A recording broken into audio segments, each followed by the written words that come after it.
This is the story of an ancient land and the priceless treasures she holds. And it is the story of a brazen smuggler who holds himself above the law. Police in 3 countries joined the battle for Egypt's heritage to stop a thief from stealing history.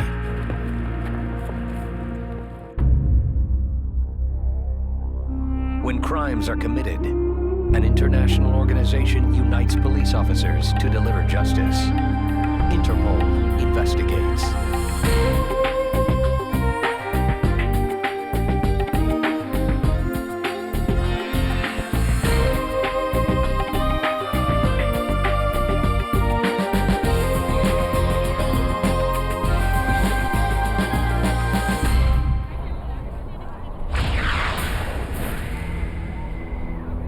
Egypt's magnificent monuments attract millions of visitors, awed by the mysteries of its ancient civilization. The story of Egypt stretches back thousands of years. Vestiges of her history still stand above and buried below. Priceless treasures.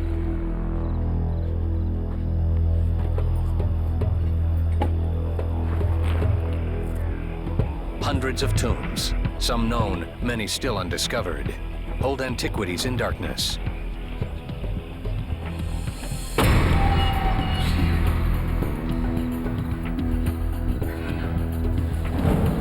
But tomb robbers and smugglers ensure that wealthy collectors around the globe get what they want at a price. I come from a long tradition of smugglers. I'm a Devon man, and they've been smuggling for 1,000 years, and I'm proud to follow on. Jonathan Tokely Perry, ex-British Army officer, restorer of antiquities, and to many, unabashed scoundrel. I just regret there aren't more smugglers around. I perhaps should start a school. Not everyone shares the smuggler's cavalier attitude. To steal an artifact, you steal civilization. You are stealing history. Zahi Hawass, General Secretary of the Egyptian Supreme Council of Antiquities.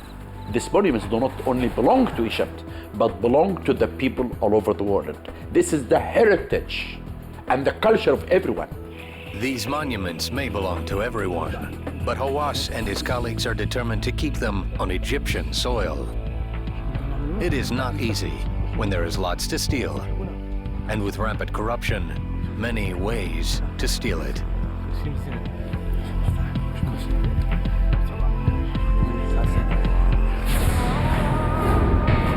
An estimated 70% of Egypt's antiquities remain buried.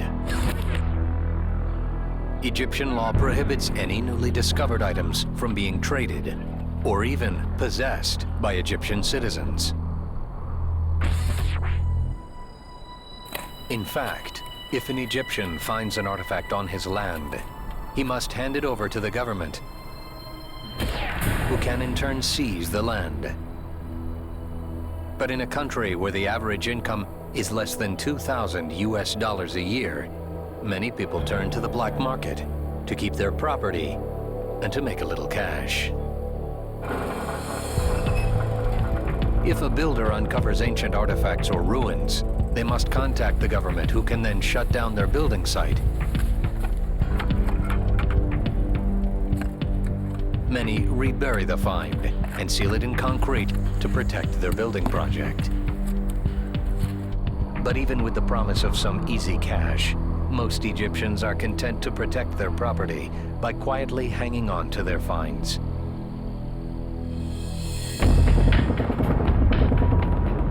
That is, until the Gulf War broke out in 1991. 1991 was a splendid year because of the Gulf War. Everybody in Egypt was frightened. They were convinced that Saddam would trundle his T-72s all the way down to Sinai, and that Sudan would blow the high dam and Egypt would be flooded. And everybody wanted hard currency. And that meant that everybody was trying to sell their antiquities. Tokely Perry and his partner in Egypt, Ali Farag, schemed to take advantage of the panic. Our big break came with the head Amenhotep III, known as A3. This was brought to us by a building contractor from Asyut, who said that under ordinary circumstances, because of the laws, he would simply have concreted it in. But because this was the Gulf War, he was prepared to sell it. They quickly settle on a price, a fraction of A3's real worth. The building contractor wanted $6,000, which would what it was costing him to evacuate his entire family to Morocco for the duration of the war and keep them safe. A3 is a huge score for Tokely Perry. A piece that can establish him as a major player in the antiquities market. Be right back, sir. It is the break he has dreamed of for years. Trained at the best of English schools, Tokely Perry graduated from Cambridge in 1974 with a degree, ironically enough, in moral sciences. But after graduation, in Rome, he fell in love with all things ancient. I touched them, and you have a frisson, a wonderful feeling coming from ancient things. And once I touched them, I knew I wanted to work with them. And to do that, I trained as a restorer. And then eventually, I became a smuggler. Now the smuggler has to get his prize out of Egypt. Got to imagine that I was leaving on the first flight. The country was still under military alert. There were soldiers everywhere.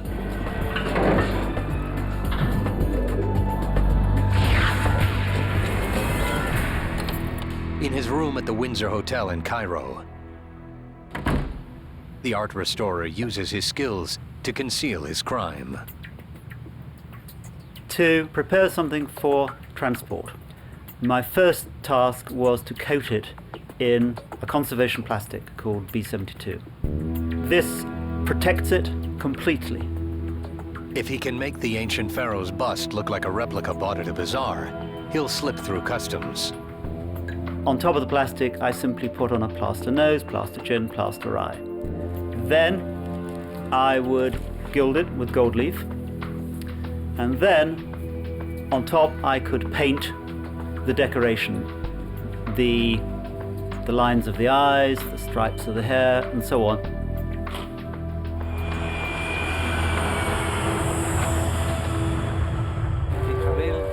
At the airport, a customs officer inspects the piece. These fellows have a nasty habit of producing car keys and scratching the surface. And I knew that if they scratched the surface over the face and cheeks, where there was just the plastic and the gilding, they'd find stone.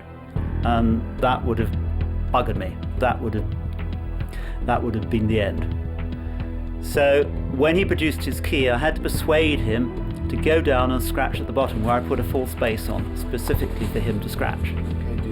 It works perfectly. And Tokely Perry makes off with a priceless relic of ancient Egypt.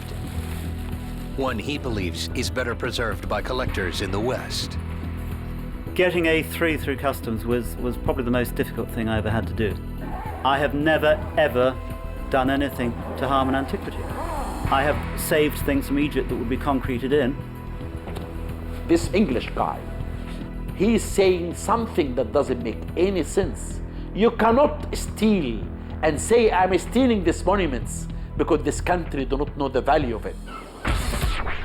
The next day, Tokely Perry is back on the ground in England, ready to restore A3.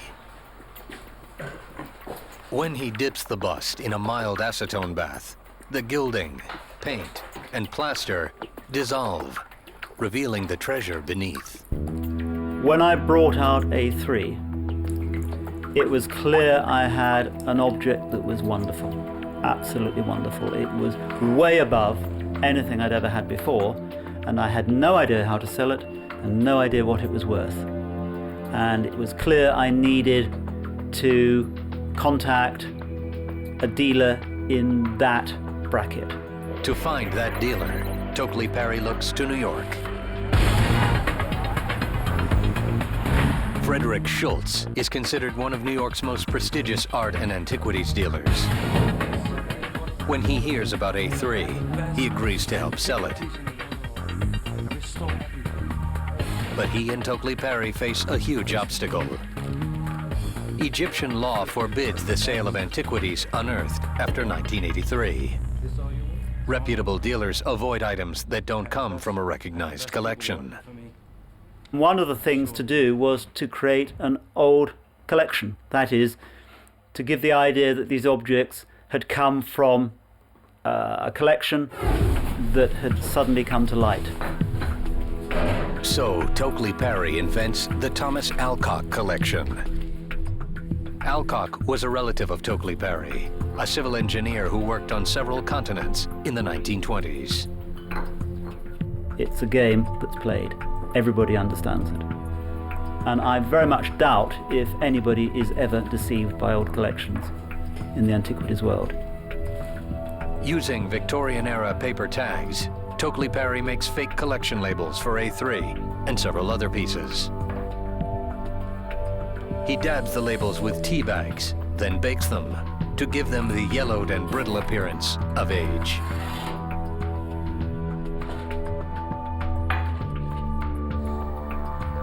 Next, the expert restores the pieces using techniques popular in the 1920s, including the use of a certain type of shellac.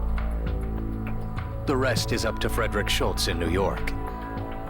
If a piece has been published, it becomes easier to sell because it has an academic description, an academic backing.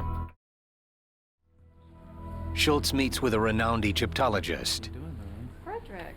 If he can get her to publish A3, it will validate the work as a piece from a legitimate collection and make it appear as if it were obtained legally. The woman buys Schultz's story about A3 and the Alcock collection. One of the things Fred was able to do was to get A3 inserted into the Cleveland exhibition of all the works of Amenhotep III, which was published in a very, very swish catalogue. There was a photograph of A3 in there as the only one of its class in a private collection. So that meant that Fred could refer to the catalogue when he was offering it to a customer. It obviously made life very much easier for him. After the catalogue's publication, Schultz sells the head of Amenhotep III to a South African dealer. The price, 1.2 million US. Jonathan Tokely Parry makes the biggest score of his career, pulling off what he believes is the perfect crime. But no crime is ever perfect. Smuggler Jonathan Tokely Parry and dealer Frederick Schultz sell a stolen Egyptian artifact known as A3 for over $1 million. It's the smuggler's first big score. Now, with the $1 million sale of A3, he becomes a serious player in the antiquities trading game. 1 minute I was a servant at the tables of the rich, and then suddenly I was the golden goose. I was a much more important person. I was what they call a source. And it was a very charming transition. I must say I enjoyed it.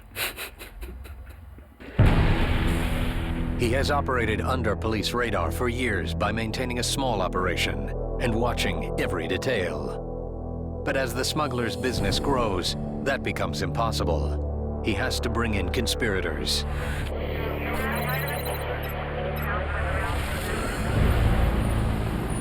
London, England, May 1994.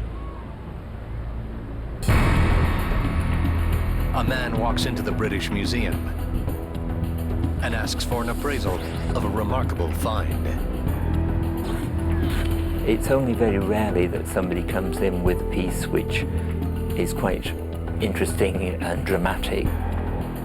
To museum Egyptologist Geoffrey Spencer, the items brought in are very dramatic indeed. Museum experts recognize the manuscripts as the so-called Demotic papyri, discovered by a colleague 25 years earlier. Items that should be locked and under guard at the Egyptian necropolis of Saqqara. when they appeared in London, it was fairly evident that they could not possibly be here legally.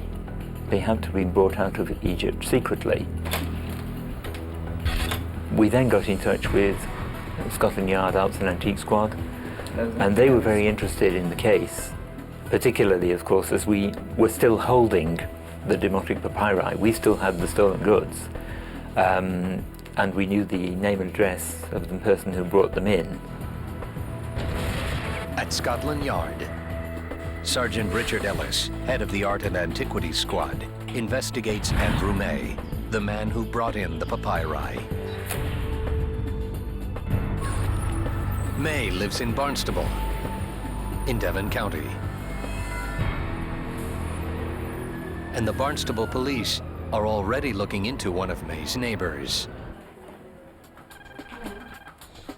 Weeks earlier, employees of a local bank noticed this man.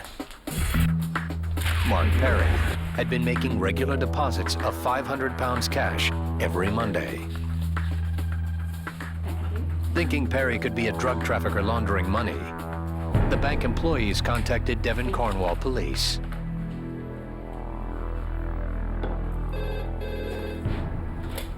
Hello? Detective Constable Stephen Toms is on the possible drug case. We conducted some inquiries initially onto him and couldn't work out where the money was coming in. It wasn't large amounts, it was only hundreds of pounds, but it was a regular thing on a Monday morning. The Devon Cornwall police placed Perry under surveillance. Further checks reveal Perry has been flying back and forth to Egypt on weekends. Well, that was not a usual route for drug trafficking into the UK, so we were at a bit of a loss really as to what was going on. So where the money was coming from was a mystery.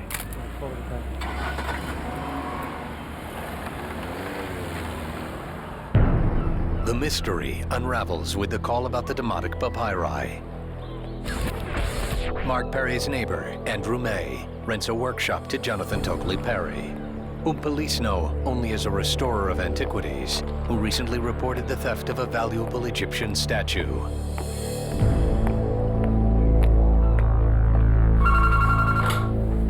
Hello, Steve Tom. Constable Toms puts the pieces together. We knew that Andrew owned a large manor house. Mark Perry was living in a cottage opposite, and Jonathan Tokely Perry rented his workshop from Andrew May. And all this is within 100 yards of each other, and we just felt it was too much of a coincidence. With stolen artifacts, travel to Egypt, and unexplained cash coming together in the quiet English town, police believe they have uncovered a smuggling ring, likely centered around Tokely Perry.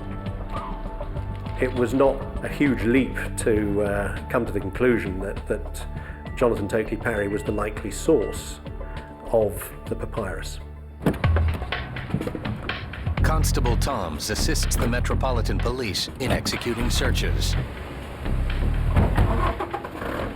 The team secures warrants. Sergeant Ellis invites Egyptologist Geoffrey Spencer to join them. We're not experts in this field. We couldn't tell whether it was a replica or the real thing, but Geoffrey could. The officers find no incriminating evidence at either May's or Perry's homes. They search Jonathan Tokely Perry's office. And in the filing cabinet, rummaging through, were all sorts of travel documents to Egypt. And there were also documentation in relation to business transactions, selling Egyptian pieces to America. It was decided that the whole content of the filing cabinet would be seized, and we would investigate each document. So far, no antiquities. Come back with boxes. Next, they check the restorer's workshop. Photographs here. And the first thing that drew my eye was several plastic boxes full of photographs. These photographs were of a man later identified to me as Tokely Perry and others in Egypt, at the tombs, inside the tombs, chainsaws in hand, desecration of tombs. My photos were actually irrelevant. All they showed was that I was buying pieces in Egypt and disguising them and smuggling them out. But investigators see it differently. This was his own record. I've often likened this to finding bank robbers who photographed themselves going across the street to hit the bank and then coming out with the proceeds. This is bollocks. I was an amateur doing something very traditional, doing something that my forebears have always been doing. I was old-fashioned. I was the last of the old type.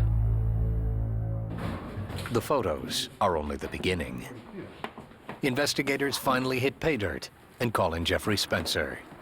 And, well, his eyes nearly popped out of his head. And there were pieces of antiquity lying around, which meant absolutely nothing to us, but meant a lot to Jeffrey.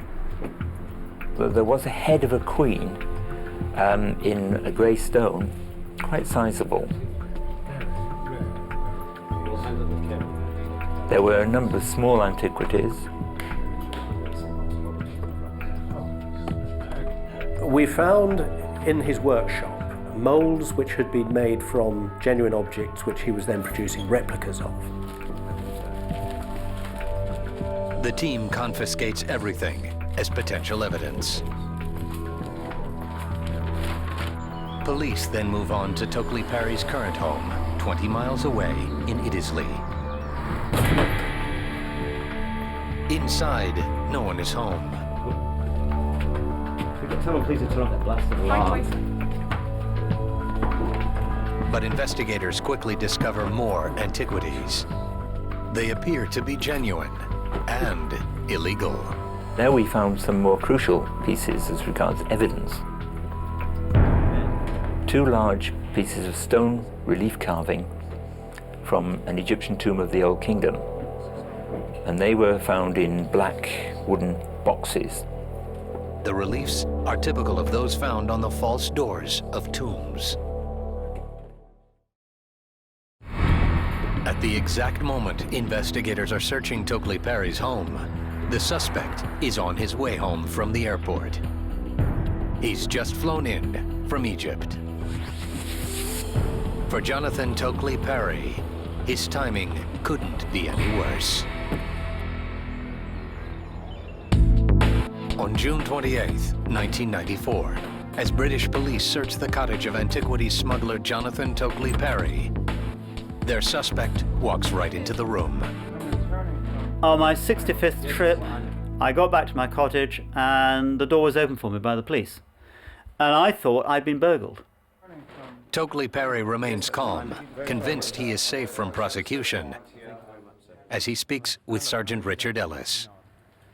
He had a suitcase with him, and I got him to open the suitcase. And inside it, he had a folder which purported to show that he was engaged with the Egyptian government on conservation work on the tombs, that he was some form of consultant.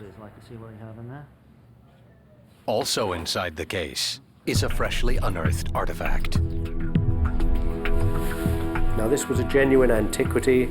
It bore a Greek stamp, and it is something which Tokely Parry admitted to me then was an object he had found when he'd been taken to an unknown tomb in Egypt the day before. Since he often buys goods directly from officials in Egypt, Tokely Parry convinces himself it's perfectly fine to export stolen treasures. In Egypt, I was breaking the law, but I kept very good company. Egypt is a military regime. The power lies with the generals, and if the generals are all selling me antiquities, one has to ask where the law is. This international mafia from England, from Egypt, from America, all of them had the freedom to do what they want, had the freedom to steal statues. Such corruption and the huge number of antiquities has made it difficult for Egypt to stop the smuggling trade. The Egyptian government hasn't always been effective in protecting the antiquities of the tombs. Former director of the U.S. Interpol office, John M. Hoff. That a lot of artifacts have never been properly cataloged. The first people ever to see them were grave robbers. They've moved on to the world market without the knowledge of the Egyptian government. So there is this cache of valuable antiquities that's out there in the world that's never been properly documented. To stem the tide of ancient stolen artifacts, the Egyptians pass an anti-theft law in 1983. Anyone removing items discovered after 1983 is stealing and can be prosecuted. Yet Tokely Parry is now in England, where there is no law expressly prohibiting ownership of antiquities. I wasn't guilty. I hadn't broken British law, quite simply. But British law does prohibit what's called dishonest handling of goods stolen from anywhere. This man is trying to find an excuse. This is bad. And I think this can prove that this man is a criminal. Yes, sir. The mass of material that we had discovered in that one day was certainly sufficient to give me grounds to believe that Tokely Parry was involved in a dishonest handling of cultural property. And for that I arrested him. Tokely Parry remains defiant. I stoutly maintain that morally I was doing the correct thing. After being charged, he makes bail and is released. Now authorities turn to the other suspects.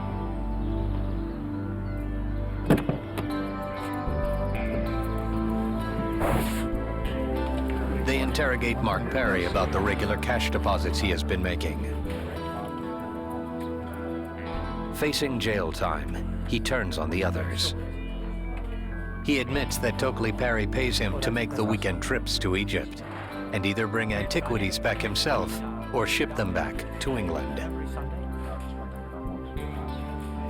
Tokely Parry always buys his plane ticket and pays him £500 per trip. Police know Jonathan Tokely Parry is running a vast smuggling operation. Now they must find out exactly what that operation entails. The photos tell the story. I made about 50 trips by myself. Our secret storeroom was just bulging, especially after the Gulf War. We had bought so much that I literally could not bring it all back myself. That's when he began using couriers, expanding the operation in a sprint for profit. Andrew May and Mark Parry were my couriers. Andrew May was the first one, and Mark Parry was the second one. I should never have trusted anybody because that was what started the undoing. I regret that I didn't just carry on doing what I was doing and doing it apparently successfully. If I hadn't trusted these other people, I wouldn't have got caught up in all the furore. To break the ring and prove the dishonest handling charges, police need help. At the British Museum, Egyptologist Geoffrey Spencer tries to identify the confiscated items and determine their origin. He starts with the stone reliefs found under the bed and notes they resemble reliefs documented in the tomb of Hetepka. If he can prove they are an exact match, police can make their case against the smugglers. But Spencer runs into difficulty. When looking at the detail, they didn't quite match exactly, and that was a problem. Tokely Parry must have changed the appearance of those slabs so that we wouldn't be able to do what I was trying to do, trace them back to their source, the tomb of Hetepka. To confirm the suspected touch-up, museum scientists run a chemical analysis of the pigments used on the hieroglyphics. The results confirm their suspicions. The hieroglyphs have been changed, and in some cases, Tokely Parry had made a mistake in that he'd used modern pigment, which was not known to the ancient Egyptians. But police need to prove the seized antiquities recently came from Egypt to make the case that Tokely Parry handled stolen goods and broke British law. To be legal, collectors of Egyptian artifacts discovered before 1983 must register them with the government. Interpol helps monitor these legal collections by coordinating a worldwide database of stolen artwork. But this doesn't help Scotland Yard nail Tokely Parry. No one has reported any stolen items from the tomb of Hitepka. It's possible that no one has noticed the theft yet. But more likely, the smugglers bribed guards and other officials to keep the theft quiet. Looking for evidence of Egyptian contacts, the Art and Antiquities Squad reviews the recovered files and photos. They know Tokely Perry and his two couriers are involved. It's a completely different piece. In the files, they find references to an Egyptian contact known only as Ali. Ellis asks Egyptian authorities for help, including General Aziz Maklad of the Egyptian Antiquities Unit. It was frustrating, because all we knew was that this ring consisted of 3 British men and 1 Egyptian man called Ali. Only that one name, Ali. It doesn't give police much to go on in a country of 60 million. But this one man could hold the key to crack open the smuggling ring and nail Jonathan Tokely Perry. With the help of Interpol, police in Egypt and England team up to dismantle an antiquities smuggling ring headed by Jonathan Tokely Perry. Zahi Hawass of the Egyptian Supreme Council of Antiquities. We are going to capture all of them to prove to the world that Egypt is caring for the first time about the protection of our monuments. But it's not going to be easy. Their only lead in Egypt is a single name, Ali. But General Aziz Maklad has a plan. I started contacting my secret sources. The only way we could bust this ring was to use informants. We had to place them between the artifacts and the thieves. The informants give them a name. Ali. They identify Ali as Ali Farag. He comes from a family of suspected smugglers, but has kept clean himself so far. The team feels as if they're getting closer. Scotland Yard Detective Sergeant Richard Ellis flies to Egypt to follow up on the stone reliefs found under Tokely Perry's bed. There, Ellis joins a multinational team of police, and together they travel to the tomb of Hitepka at the massive necropolis of Saqqara. This tomb is one of the most precious in Egypt. While Hitepka wasn't a pharaoh, he oversaw the hairdressers to the pharaohs, an intimate to a royal family thousands of years ago. It was the first time we had ever seen a tomb for someone from the general public. This was an extremely rare tomb. That's why the thieves would pay the dealers and the smugglers extraordinary amounts of money to steal from this tomb. There is no evidence of theft, and the doors remain sealed.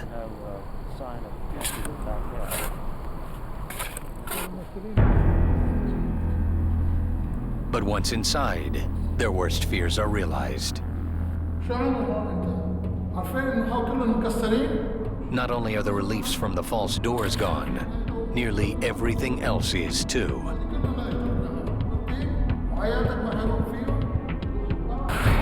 The tomb's guards confess they allowed robbers inside in December 1991. The investigators believe this must be how Jonathan Tokely Perry got the stone reliefs they found under his bed. The damage and destruction contradict Tokely Perry's conservationist claims. If you look at the tomb of Hetepka in Egypt, after it was looted, and you witness the destruction that was caused as a result of Tokely Perry wishing to sell pieces of the false door, you will then see the destruction that people like Tokely Perry cause to the ancient monuments of this world. And this is the real criminal activity. In order to satisfy the desire for profit and get a few pieces to sell, destroy an entire 5th dynasty tomb, which has been there for thousands of years.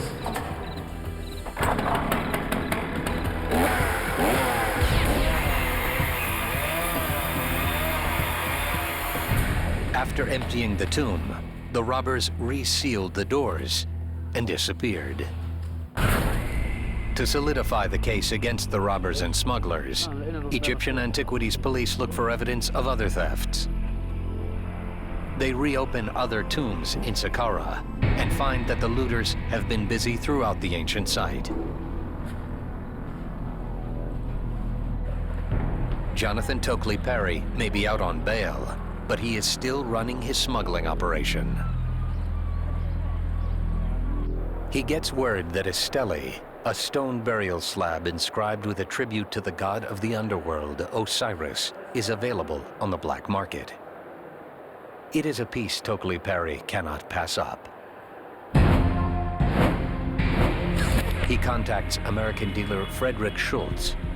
They then promise to wire a series of payments totaling nearly $100,000 to various middlemen. The sellers blindfold the ring's Egyptian contact, Ali Farag, and drive him through the streets of Cairo to the place where they secretly hold the stele. There, Farag makes the deal, finalizes payment, and arranges shipping in a container headed to a storage unit in Switzerland. We paid $40,000 for that container, of which $3,500 were for the shipping, and the rest, $36,000, went to the Antiquities Police for a single sheet of paper. That's how smuggling works in Egypt now. It's semi-industrial. It gives you an idea of the international nature of this market and how easy really it is, if you've got the right sort of connections, to move even large objects, because this is a very big piece of stone. Scotland Yard is trying to keep Tokely Perry on British soil by taking away his passport. But Tokely Perry is nothing if not resourceful. He quickly hatches a scheme to get it back. And he made an application based on the death of the mother of a former fiancé who happened to live in Switzerland. And he wished to have his passport so he could travel to Switzerland to support the former fiancé and attend the mother's funeral. Ellis calls on Interpol for help. Through the International Police Force, Swiss police check the story and discover no such death took place. Ellis persuades the courts to deny the phony request. But Tokely Perry doesn't stop there. He substitutes a different family name, secures a passport, then heads to Switzerland. When he gets to his Geneva storage unit, Tokely Perry finds a surprise. The Osiris stele he and Frederick Schultz paid for is not there. After a year-long painstaking investigation spanning 3 continents, authorities are ready to strike. The name for their plan, Operation Bulrush. We were able to piece together a complete ring of people involved in the illicit traffic of this cultural property from Egypt. In March 1995, they execute simultaneous raids in London and in Cairo. Operation Bulrush nabs 5 British art dealers, a British police officer, more than 24 antiquities inspectors, and several of Tokely Perry's Egyptian accomplices, including his main contact, Ali Farag. Jonathan Tokely Perry has already been arrested and charged. He remains free on bond while he awaits his trial. I was so happy. And I said, this will encourage me to recover our stolen artifacts. Because this cooperation proved that this is the beginning. It was really the beginning. And the beginning that we will start, all of us, to communicate with each other, to cooperate, to protect these monuments. Tokely Perry's trial begins in early February 1997 in London. But on February 27th, Tokely Perry mysteriously fails to show up in court. He has checked himself into the mental health ward of a Devon hospital. Seeing how the trial has been going, he has his own plans. My barrister said, they will convict you because they desperately want a scapegoat. to close the market, but we can have it acquitted immediately. He said, you'll have to go to prison, but we'll get you out very, very quickly, and the whole thing will be clear. But I wasn't prepared to tolerate that. That night, the antiquity smuggler chooses a dramatic escape route. Mixing a concoction of powdered hemlock, a common method of suicide in ancient times, he drinks it down. I'd had the Queen's Commission, I'd served my country, I was very, very proud of what I was doing, and I wasn't prepared to be disgraced. With that, the daring smuggler lies down to die.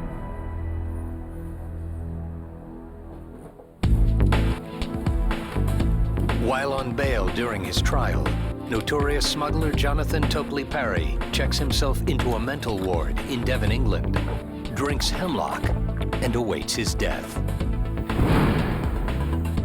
Devon Cornwall police track him down.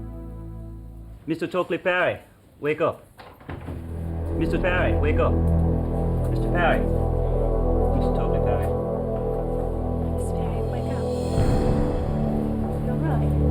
Sit up, Mr. Parry. They arrive only minutes after he drinks the poison. He's still alive.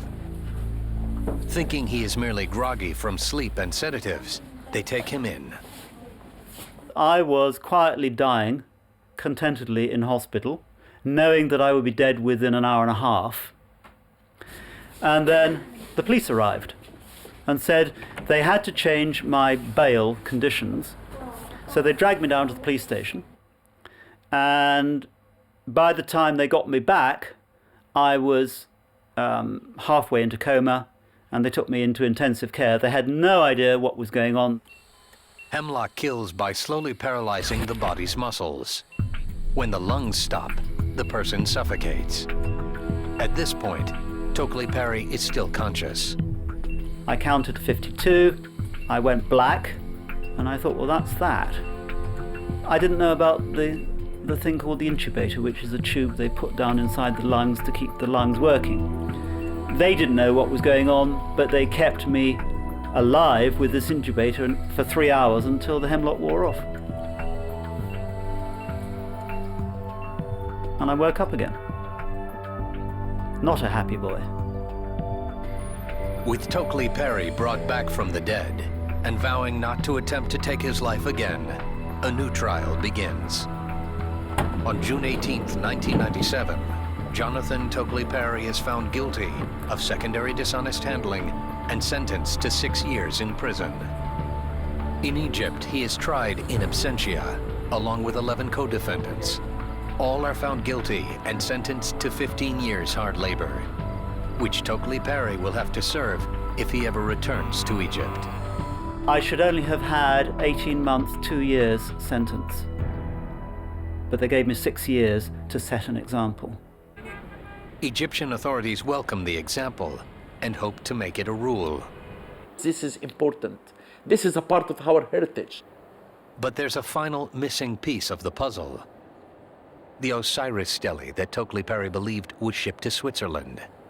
This is a piece that came out through the Farag brothers' route into Switzerland.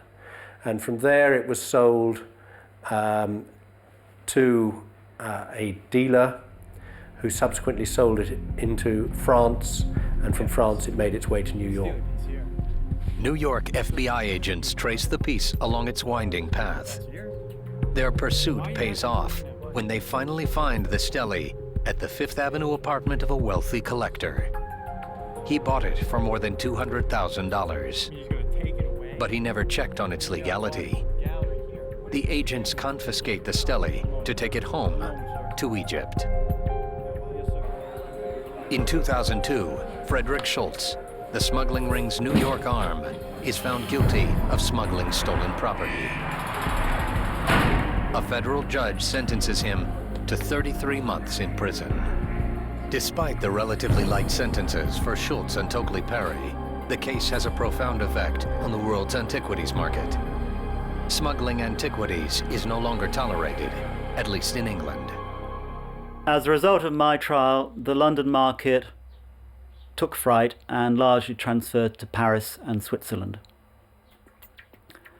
There is effectively no London market now. London had been the centre of the world, of the antiquities world, for 200 years. It's now gone to Paris and Switzerland. Now out of prison, Jonathan Tokely Parry maintains that he broke no laws and is merely carrying on a proud tradition of bringing beautiful artifacts out of Egypt for preservation in the West. 100 years ago, I would have been knighted for what I was doing. These days, political correctness is taking a dim view of it. But I'm still doing the right thing. And I wouldn't have done it if I wasn't convinced of that. I think if Jonathan Tokely Parry is hoping to see his name in the honours list, it'll be a very long wait. Most of the looted antiquities have been returned to their rightful place. I will tell you, the first time when I went and I held an artifact that was stolen, and I took it in my hand like this, as if I'm holding a child. My child that was away for a long time, I'm bringing him back home. Many stolen pieces, including the elusive Osiris stele, are part of a new exhibit at the Cairo Museum. The theme, the return of stolen art.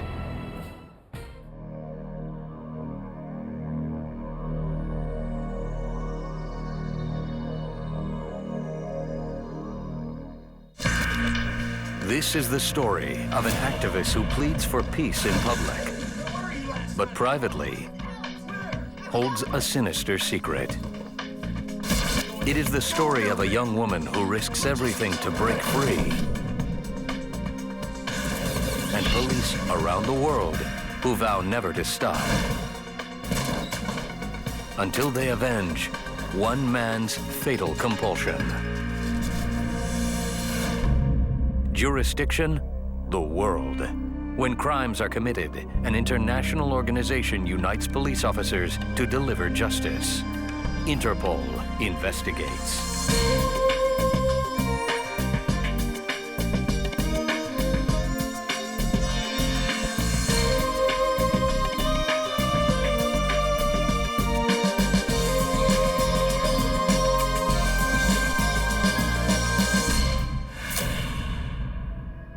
Holly Maddox was the oldest child in a family of 7.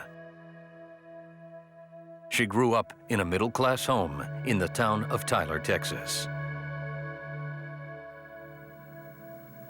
Holly was very much a caretaker, big sister, kind of surrogate mom in a lot of ways. Holly's sister, Meg Wakeman. Holly had a special closeness with all of us. Between Holly and I think there was a mentorship, and there was a very true big sister, kind of a guide.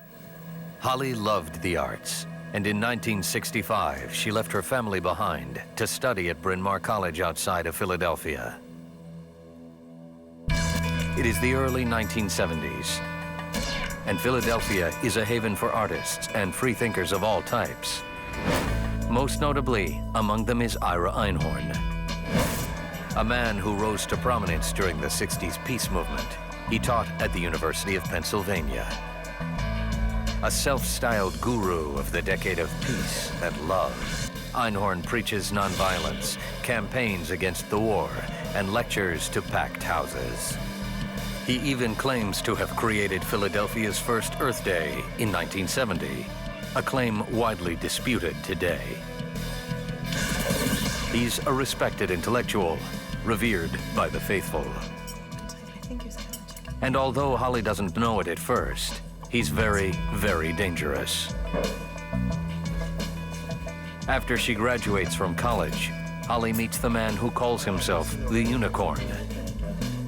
Once he met her, he told his friends he was determined to have her, and quickly won her over. Their relationship continues for 5 years, but Holly decides it is time for her to move on. On September 10th, 1977, she tells Einhorn she's through with him. What? What's wrong? What? Because you don't listen to what I say. But Einhorn is not through with Holly.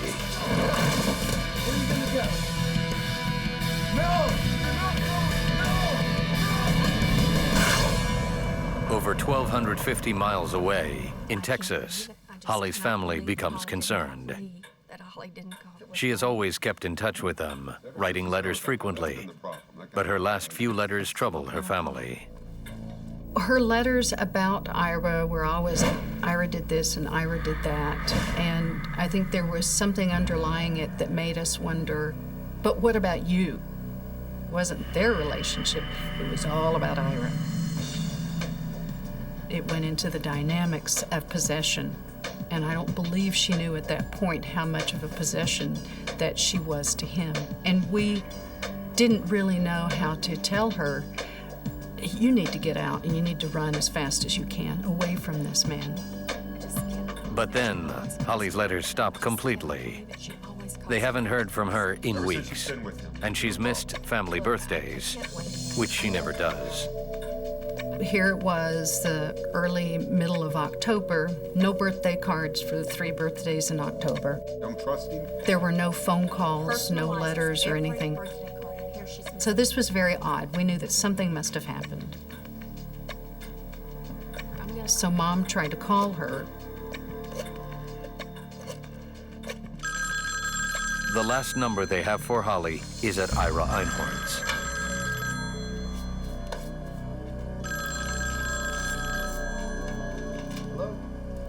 Mrs. Maddox asks if he's seen Holly recently. I just thought maybe you might know where she is. And he said no, he hadn't. And he elaborated just a little bit and said she went to the store a couple Sundays ago, and I got out of the shower and then she was gone. She just never came back. And Mom thought he sounded awfully nonchalant, but then she also realized, well, they had just broken up, so maybe he's, upset about that. Right. He hasn't heard. The family reports Holly missing with Philadelphia police. But to the Philly PD, nothing about her disappearance seems unusual. The police were unable to do any type of a search, really, because there wasn't any evidence that there was some crime committed. During that fall and winter, I think we were all holding on to whatever hope we had that, well, maybe she really does just want some time to herself. Maybe we're going to hear from her by Christmas, maybe something like that. Yet the holiday season arrives with no word from Holly. In Texas, December 1977. Holly's family hires retired FBI Special Agent Bob Stevens to investigate her disappearance. The private investigator first wants to know about Holly. She excelled in high school and college, always doing the right thing. I know a lot of people characterize Holly as an all-American girl, and that's still not quite doing her justice, even though she was so pretty and she was the cheerleader and salutatorian and all of that. She kind of went beyond all of those things. She didn't just stay in a category. She certainly had an aura about her. She had a power that was within that. She had a gentleness and kindness and goodness. The family tells Stevens about Einhorn, the breakups, and the subsequent disappearance. A particular card for... Holly's sister told Stevens about a school trip to England in 1977. Holly was there on vacation with Einhorn. No matter where they went in this person's house where they were staying, Ira kept tagging along. And Buffy and Holly couldn't have any private time together. And finally, Holly said, "Leave us alone." Later, when she could talk, Holly told her sister of Einhorn's possessive actions and that he cheated on her with a number of women. I'm here for you, okay? Although she was worried what he would do when she left, she was determined to go. Holly already had a place to stay, but it wasn't going to come open until, I believe, October 1st. So that was kind of the last we knew. We were waiting for information around October 1st about what her new phone and address and contact information would be. It's hard to imagine a famous peace activist would hurt his girlfriend, but Bob Stevens has to check. He travels to Philadelphia and teams up with former FBI agent, Philly private investigator T.J. Felding. They want to question Einhorn. He is the last person known to have seen Holly. Can I help you, Mr. Einhorn casually reiterates that Holly went out around September 10th and never came back. She's not here. He appears unfazed by the investigators. 3 weeks ago, I haven't seen her since. Why did she leave? Sorry. Without his permission or a warrant, they can't enter the apartment. But they can interview neighbors. Felding tracks down 2 students who have lived beneath Einhorn. How long has it been like that? For months. The story they tell them is more ominous. In late September 1977, one student recalls hearing loud thumps and a single scream coming from Einhorn's apartment. Weeks later, the students noticed a foul odor and a brown fluid coming from the ceiling. They did their best to get rid of it, scrubbing over and over with bleach. The smell reminded their friends of a morgue.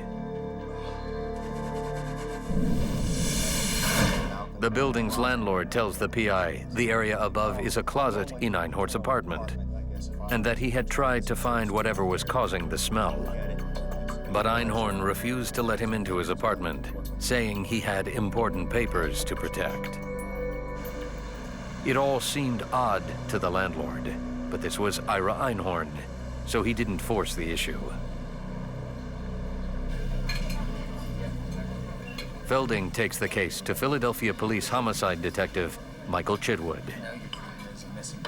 The investigation, when I read it, was like an Alfred Hitchcock story.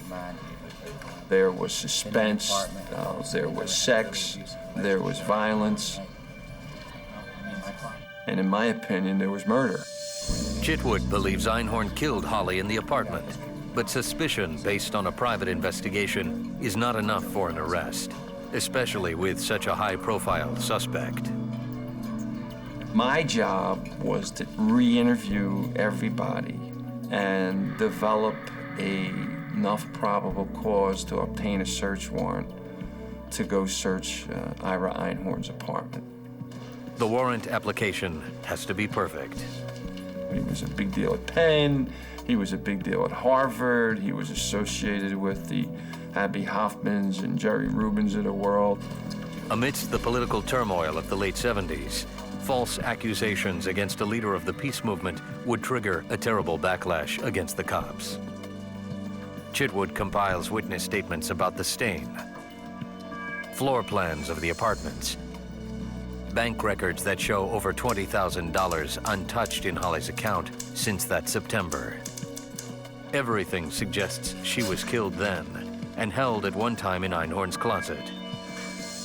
But to prove it, Chitwood must get in that apartment and to that closet.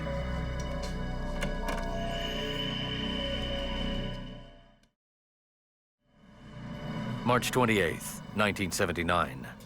The search warrant has been signed. Investigators hope to find hairs or traces of blood. 18 months after Holly vanished, her family hopes for resolution. And they are now finally going to go in and get some answers, find out what happened to Holly. And I think after this long period of time, in a way, we knew we were going to be sensing some relief. But we also knew we were going to be sensing probably the devastation of loss. Chitwood heads straight for the closet, directly above the stain in the apartment below. But the door is padlocked, and Einhorn claims there's no key. I said, fine. I got a crowbar from the evidence technician, and instead of breaking the lock, I took the hasp off. So where the screws were screwed in, I took that off so that the lock was still intact, and I opened the door. Inside the storage closet, Chitwood finds a trunk, a suitcase, a woman's purse, and notices the faint smell of decay. Inside there were various pieces of identification of Holly Maddox, Social Security card, library card, driver's license, all types of property that women usually carry in their bag. The suitcase is Holly's too. By now, Detective Chitwood is sure what he will find inside the trunk. And I had been a homicide detective for a lot of years, and I've seen dead bodies, and I've seen decomposed bodies. This was decomposition. This was a dead body. This was death. You got a key to this? They're only a few more clues away from solving the mystery of what happened to Holly Maddox. But that's just the beginning of the deep mysteries that surround Ira Einhorn, the peace activist who's showing a violent side that may have turned deadly.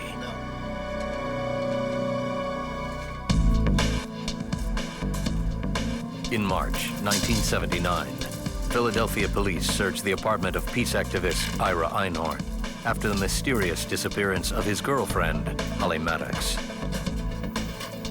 Inside a locked closet, they find a locked trunk. Einhorn denies having keys to both locks. As he did with the door, Detective Michael Chitwood forces the hasp on the trunk.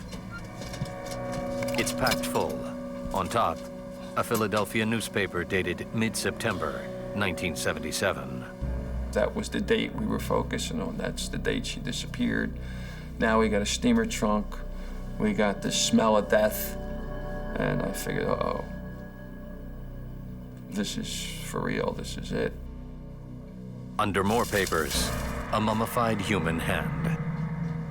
There's no doubt it's Holly. It almost looked like she was trying to push up, in my opinion. Like she had been placed in there and then, had tried to get out. Crime Tech 1. In the kitchen, Chitwood spots more possible evidence. A ring of keys.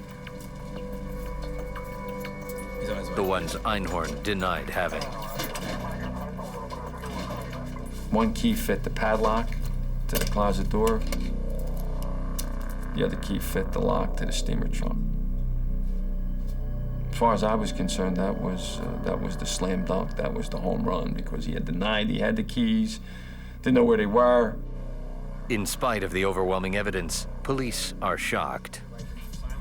Never in a million years did we expect to go in there and find the body. It just wasn't feasible. It just couldn't happen. This was Ira Einhorn. He was a guru. He was a political person. So he was a cultural icon. Philadelphia police charge the Unicorn with one count of murder.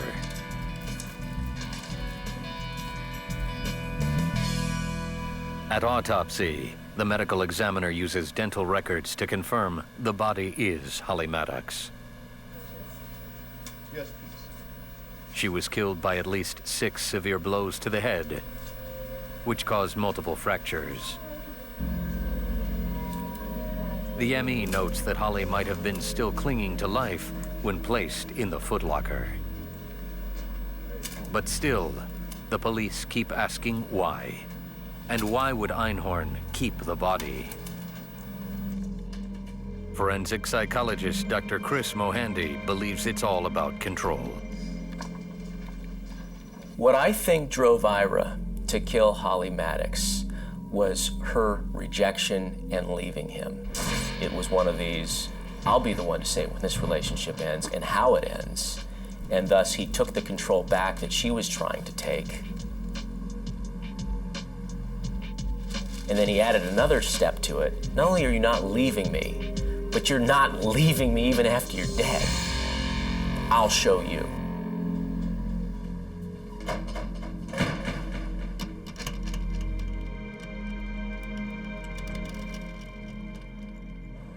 A year and a half after Holly's disappearance, the Maddox family finally gets an answer. Now, they must cope with the truth. I couldn't think of how to react. When I found out in the manner that Holly was killed and then stuffed in a trunk, I mean, just the idea of someone being beat to death and then stuffed in a trunk was so beyond my imagination. Holly was dead. I was never going to see my older sister again. She was never going to be a physical part of the family again. And how on earth are we going to get through this? There is some consolation knowing Holly's killer is in custody. Good, I'm glad they got him. I'm glad he didn't run. I guess there's going to be a trial now. But it's not that simple. The fiery activist declares his innocence and makes an astonishing claim that Holly's murder was a CIA or KGB conspiracy to frame him. This was big news.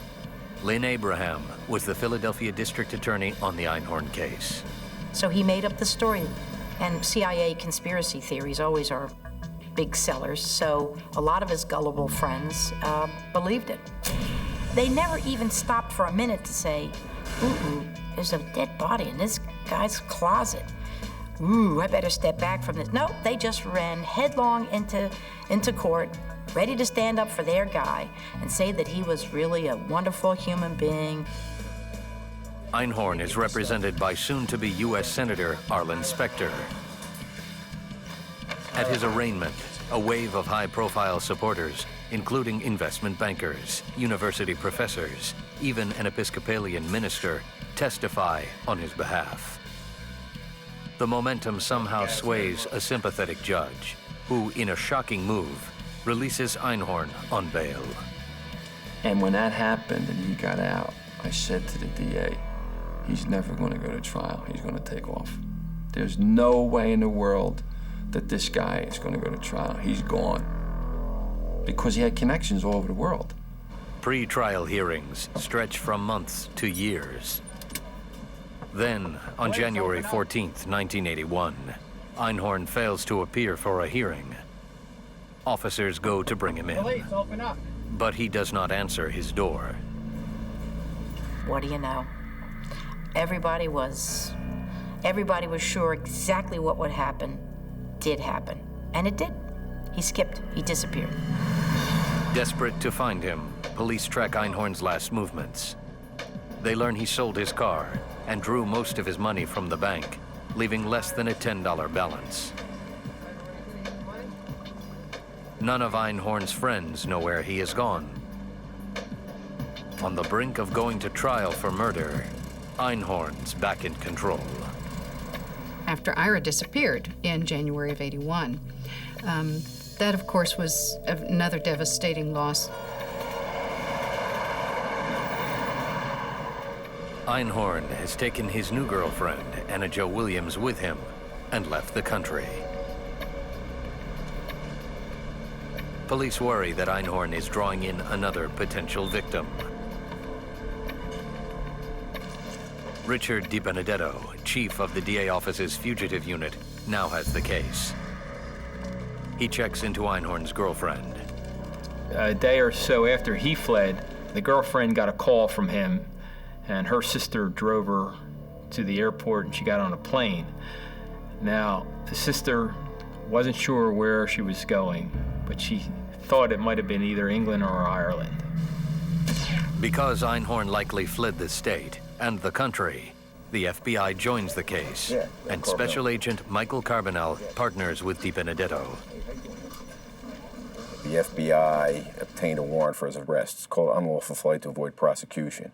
And then he became a federal fugitive, which gave us the authority to look for him anywhere in the world.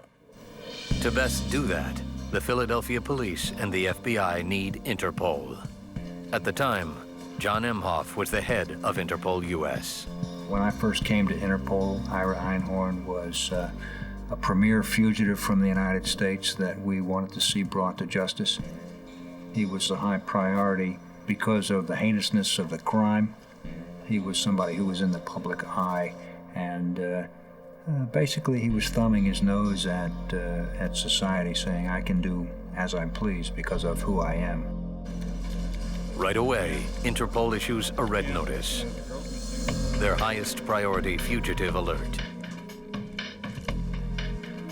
The red notice told the world that the United States, on behalf of the Philadelphia District Attorney's Office, was looking for a murderer, Ira Einhorn.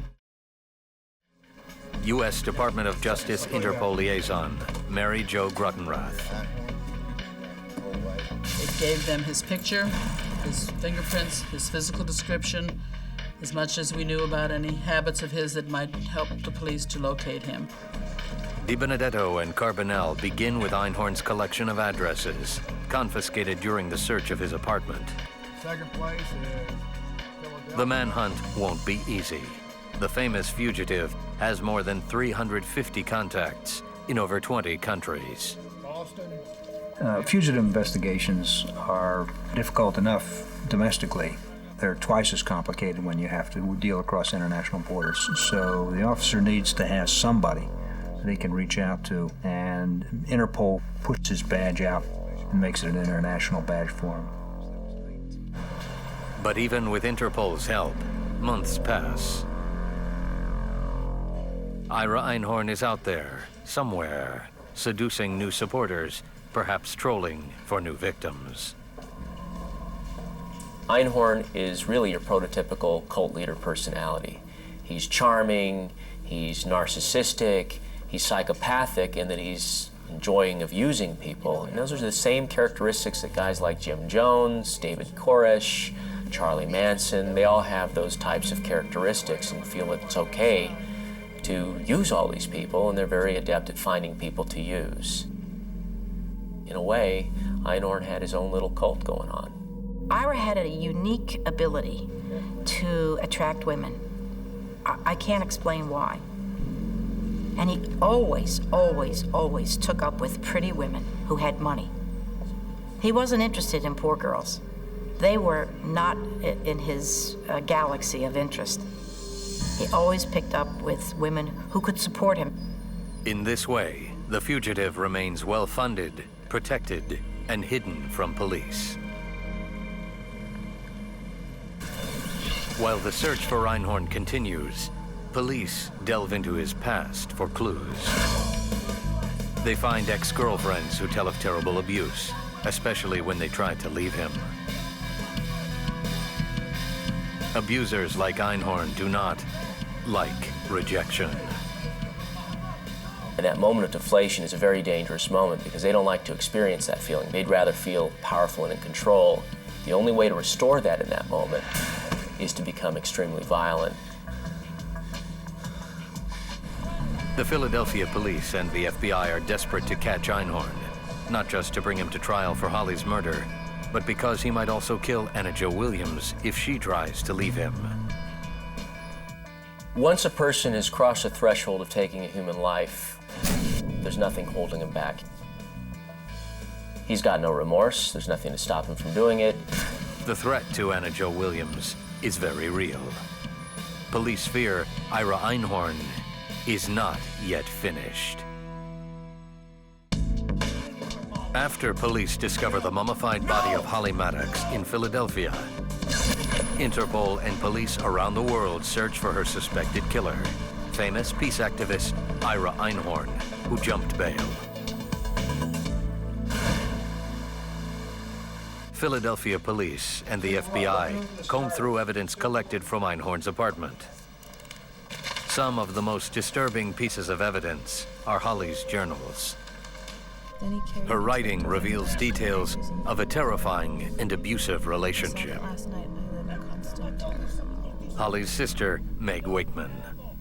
The investigators found that the relationship was more than just rocky emotionally. They found that it was very physically abusive, and they could see her withdrawing into the stance that someone who's abused takes. Police also scour Einhorn's journals and discover a chilling penchant for violence. He probably enjoyed writing about it, enjoyed reflecting upon it, and considered it important because he had done it and thus worth memorializing. Some entries seem to muse over the possibility of murder, corroborating the belief that Einhorn killed Holly to possess and control her fully. It was becoming clear that Einhorn's violence wasn't confined to Holly. Interpol's John M. Hoff. Law enforcement was very intent on bringing Ira Einhorn to justice, but there was a great deal of concern that he would kill again. He quite clearly had no compunction about what he had done when he killed Holly Maddox, and for someone to kill so ruthlessly, you would think it's not a stretch that he would do it again. Einhorn's journals provide other valuable clues. Fugitive tracker Richard DiBenedetto. They were helpful in the sense that he talked about different acquaintances he had in other countries and how he had traveled to those countries over a period of years. Einhorn seems particularly fond of the UK, and police believe he's in England or Ireland. In fact, they are correct. Einhorn and Anna Jo Williams have settled into Dublin, renting an apartment from Professor Dennis Weir and his wife. The fugitive uses his real name, though he tells the Weirs he is an American writer. Einhorn rarely goes out, and only occasionally talks to the Weirs, who grow increasingly uneasy with their new tenant. There were various things about his manner which were a little bit strange, but they're very hard to define. I'm talking about a look, a mannerism, just a way of speaking that made one a little bit uncomfortable. The Maddox family worries for Anna Jo Williams. I thought, you know, does she know what's going on? Does she have any idea that this guy had a dead body in his closet for a year and a half? Is she even thinking about the possibility that he could kill her for whatever reason he killed Holly? In April 1981, the Weirs plan a trip to Chicago. And so we told Ira that we were going to go to the States, and he became a little agitated at that point. And he said to my wife, "Don't talk about me in the States or you'll get me extradited." It was obviously a provocative sort of thing to say, and one which would inevitably excite one's curiosity. Once in the U.S., Dennis Weir asks around, learns his tenant's true identity, and immediately goes to the Chicago FBI. When Philadelphia authorities learn of the sighting, their elation is short-lived. Unfortunately, at the time, there was no extradition treaty between us and the Irish government. It's maddening bad luck. They know where he is, but they can't arrest him. The Irish police are not going to hold Mr. Einhorn because they can't extradite him back here. And since he's broken no laws in the Republic of Ireland, they have really no right by their law to hold him. So we were stuck. Irish police can only escort the Weirs when they return home and help evict Einhorn. One of the world's most wanted fugitives simply walks away. Off he went, and I remember very well. He scurried off. It was a strange feeling in the silence of the house, wondering what happens next. Although the Weirs don't realize it, they haven't seen the last of Ira Einhorn. In Philadelphia, Carbonell and DiBenedetto keep working. It was very frustrating when we discovered that Einhorn was in Ireland because we really couldn't do anything. But by the same token, at least we had known where he was. So, I mean, that was of some help. Now the manhunt has to sharpen its focus. Investigators update the Interpol Red Notice, hoping if Einhorn leaves Ireland, someone will spot him entering a country that will extradite him.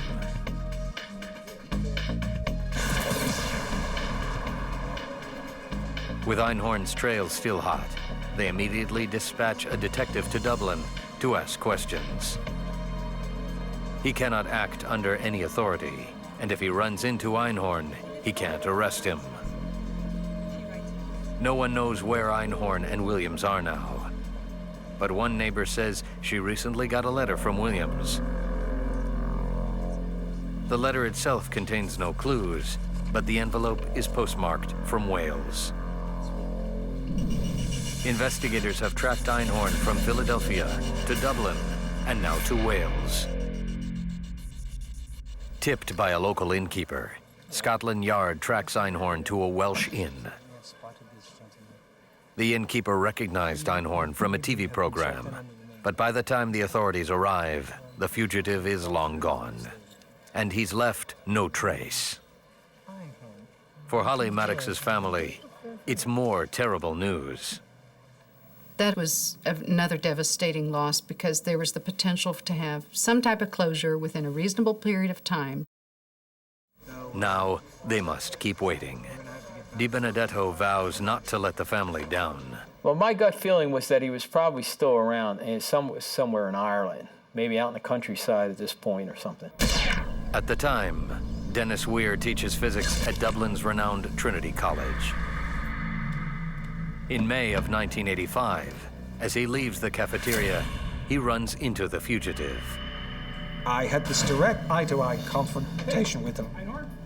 It was quite a mental exercise to decide what to do, especially when he simply brushed straight past me without acknowledging my presence and started to walk up the stairs. The professor decides to follow the suspected murderer, no matter the risk. Einhorn refuses to talk. And I actually walked behind him until we reached the front square of the college, that is to say, exited the building, and I stood there to watch him walk into the distance. Professor Weir immediately contacts Philadelphia authorities. By this time, the U.S. has an extradition treaty with Ireland. Detective Michael Gormley of the Irish police launches the offensive in a matter of hours. But it's too late. By the time we located Ira Einhorn's address in Dublin, he was gone at that stage. He had gone. The apartment is one of a few hideaways Einhorn has been using. Einhorn has an endless supply of money. Interpol hopes neighbors can help. Many know the American couple, and some saw them leave suddenly the day before. I spoke to about a dozen people. Every one of them described him as a charmer, well-read, well-versed, and could speak about any subject under the sun. They knew he hung out at the college and at local bookshops, but not today. Another miss, but police won't give up. Obviously, it was very frustrating again. By the same token, I was somewhat optimistic because now we had found him twice in a period of 4 or 5 years. You know, maybe our chances were getting better here now. But Einhorn remains elusive. Then, in late 1985, the break police had been waiting for literally walks in their door. Just 6 months after the last Dublin sighting, Anna Jo Williams suddenly resurfaces in the United States, willing to talk.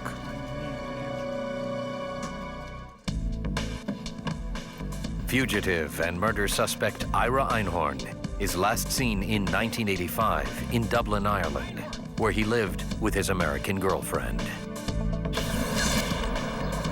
6 months later, the girlfriend returns to Philadelphia, alone, and comes to the police on the advice of her lawyer.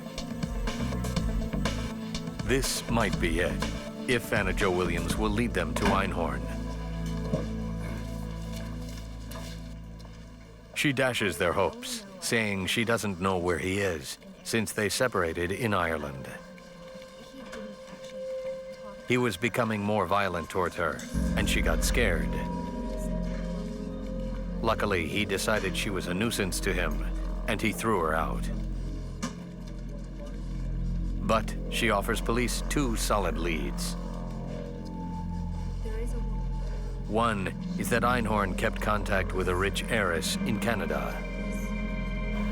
The second lead is that Einhorn spent a lot of time with one particular friend. A man named Nicholas Edwards, who owns a Dublin bookstore. Right away, Irish police set up surveillance, hoping Einhorn will show. Yet again, the fugitive stays underground. Interpol's Mary Jo Gruttenrath. The reason it was hard to find Einhorn was he was resourceful himself. He was an intelligent man. He was clever. He took up with people who would cover for him. And he was on the move. But so are police. FBI Special Agent Michael Carbonell works with Royal Canadian Mounted Police to track down the wealthy heiress mentioned by Einhorn's girlfriend, Mary Jo Williams. She refused to be interviewed, and then they threatened her with some legal action. She came to the United States and provided a statement. The FBI and the Philadelphia DA interrogate the heiress. At first, she is elusive, still instinctively protective of Einhorn. One of the things that enables a guy like Einhorn to exist, a psychopathic person who's going to use people, is that normal human beings want to trust. A guy like Ira Einhorn will engage in relationships with women, seduce them with what they want to hear, bring them in, and then gradually get them accustomed to what the real agenda is, which is to control and dominate. Facing prison time, she agrees to talk. She admits to funneling money to the fugitive. And that is one of the reasons he was able to live overseas and to stay ahead of us on the run, because he was actually receiving financial assistance from this person. But she recently broke ties with him. She supposedly finally realized that he really did kill Holly Maddox, that he had been conning her all along. Finally, the heiress tells them what they want to know. She thinks Einhorn is in Stockholm, Sweden, living with a woman named Marie Valborg. Investigators move from Dublin to Stockholm. Working through Interpol, Philadelphia authorities have Stockholm police rush Valborg's home. In Einhorn's room, Stockholm police find a hot cup of coffee and a cigarette still burning in the ashtray. Someone must have tipped Einhorn off, someone who knew the Canadian heiress ID'd him. In any case, he's gone. You're following a trail, and sometimes that trail is cold, sometimes it's hot. In the Ira Einhorn case, had several hot trails, and they don't come up that often. So when you are real close and you almost catch somebody, huge frustration. They miss him by perhaps seconds. And a massive search in Stockholm comes up empty. Once again, Ira Einhorn has vanished. And soon, so does Marie Valborg. We sent leads to virtually every European country. Spain, Germany, Scandinavian countries, and none of the leads ever panned out. But, you know, in this business, you keep, when you develop leads, you send them because you never know. Now all the FBI and the Philadelphia police can do is wait.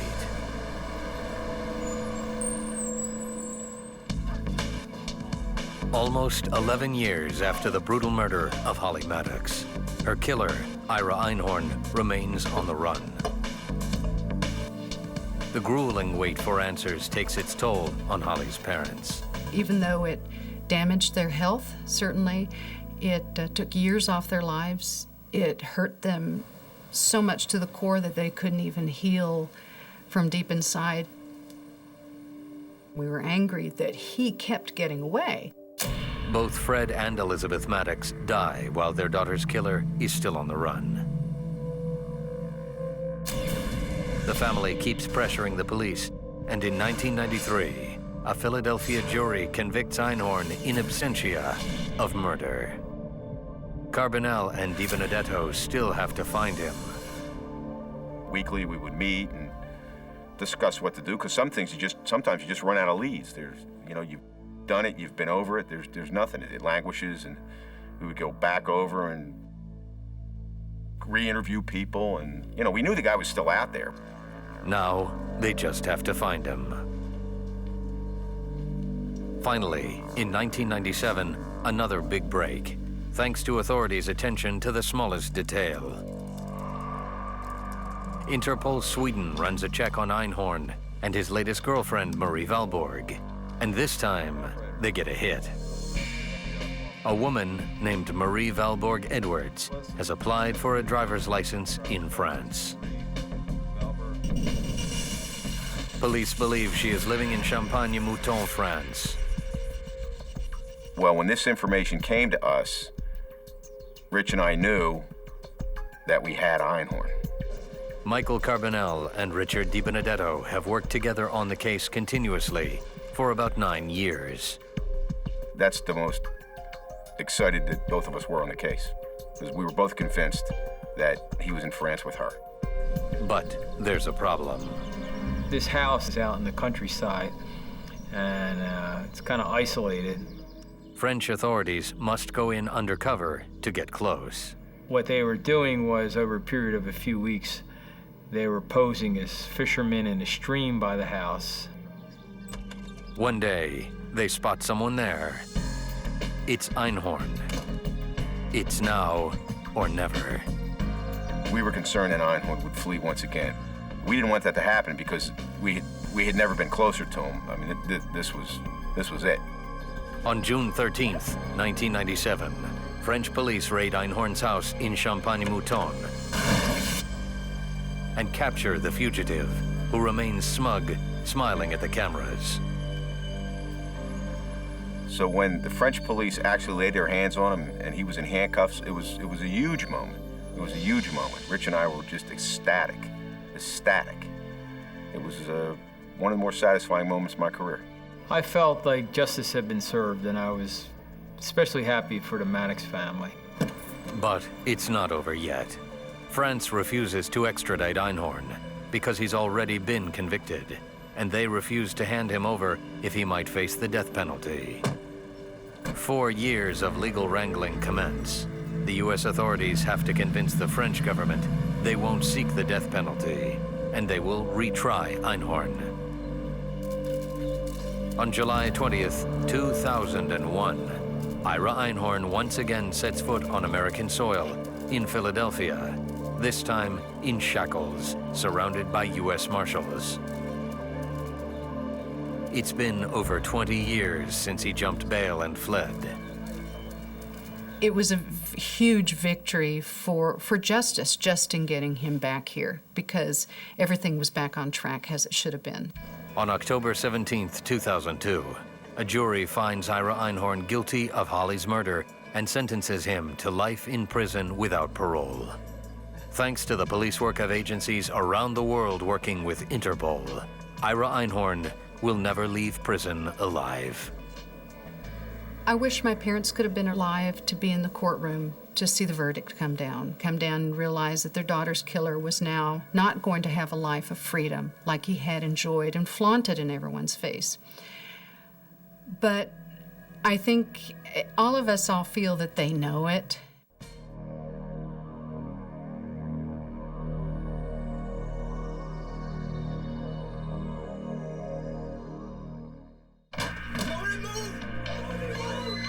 This is a story of a brutal act of terror. The loss of 58 innocent lives. And the man who almost got away with it. Interpol and the FBI embark on a worldwide manhunt to catch a merciless terrorist before he has the opportunity to strike again. Jurisdiction, the world. When crimes are committed, an international organization unites police officers to deliver justice. Interpol investigates.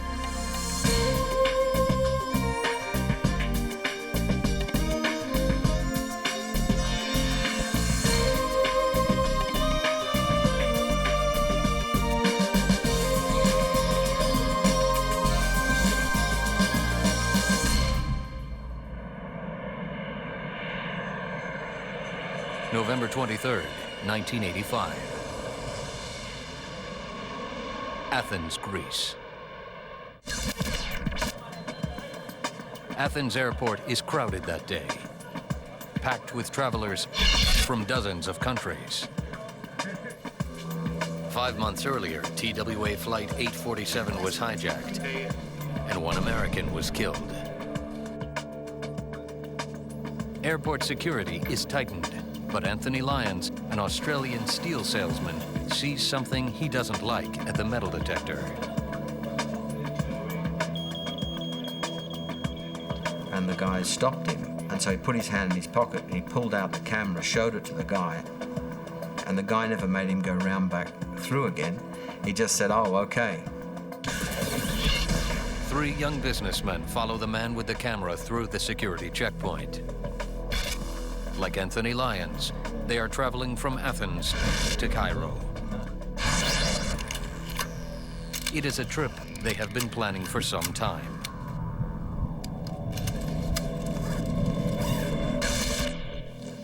Their bags are x-rayed and cleared.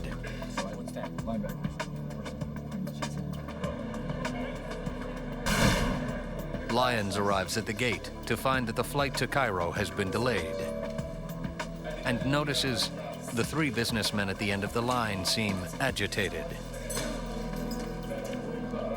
Elizabeth Fisher is Australian.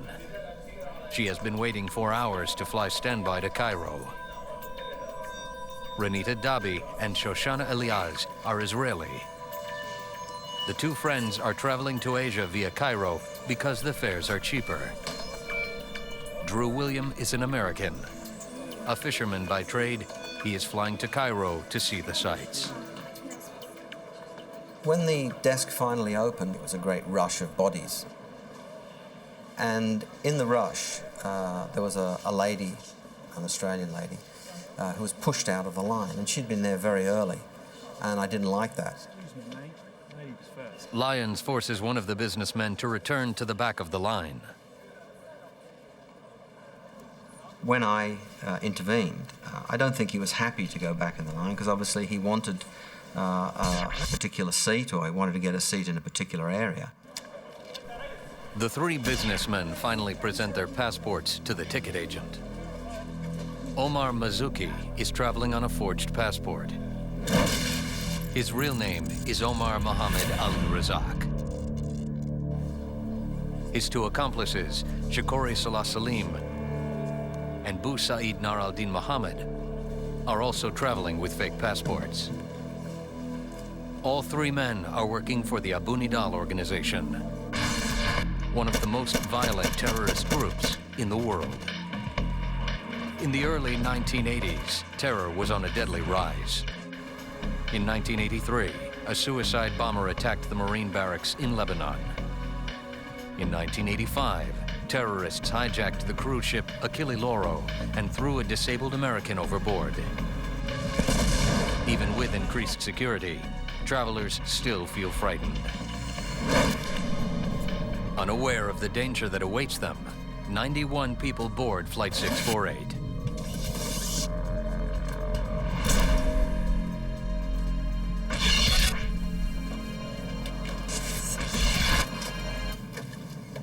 Anthony Lyons is seated in coach next to Elizabeth Fisher. Razak is seated directly across the aisle from them. Salim and Bu Said have requested separate seats.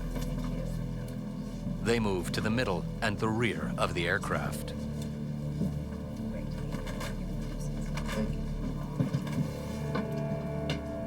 Lyons notices Razak's behavior. I didn't sort of pay much attention to him at first because I was talking to Elizabeth Fisher. But after a while, when I turned and looked at him, I noticed that he was perspiring heavily around the mouth. And he was staring straight forward, and he was clenching his hands, clenching and unclenching them. I thought, wow, this guy's nervous of flying.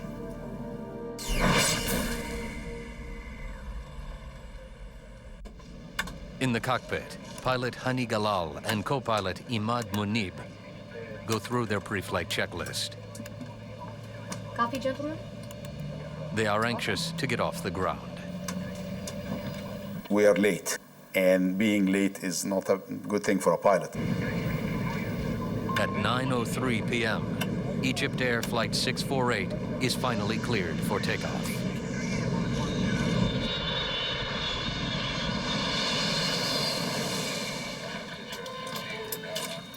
"20 minutes into the flight, Captain Galal turns off the no smoking fasten seatbelt sign. Razak makes his move.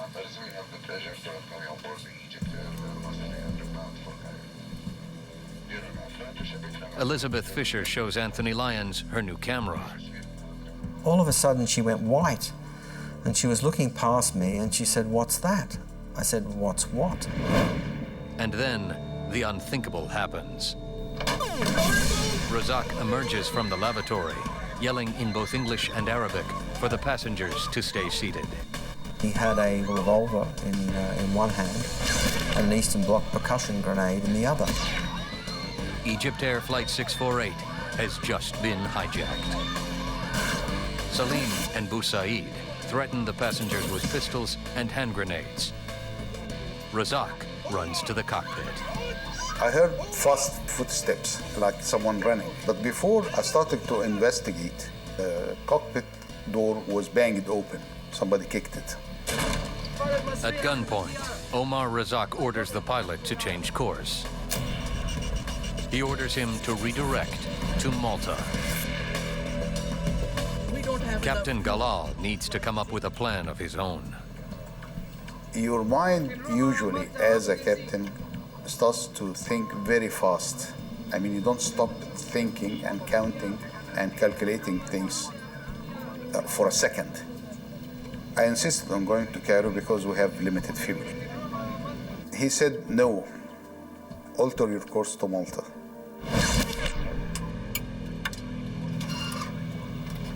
My co-pilot had put a special code on our transponder giving a signal to traffic control in Athens that we are being hijacked.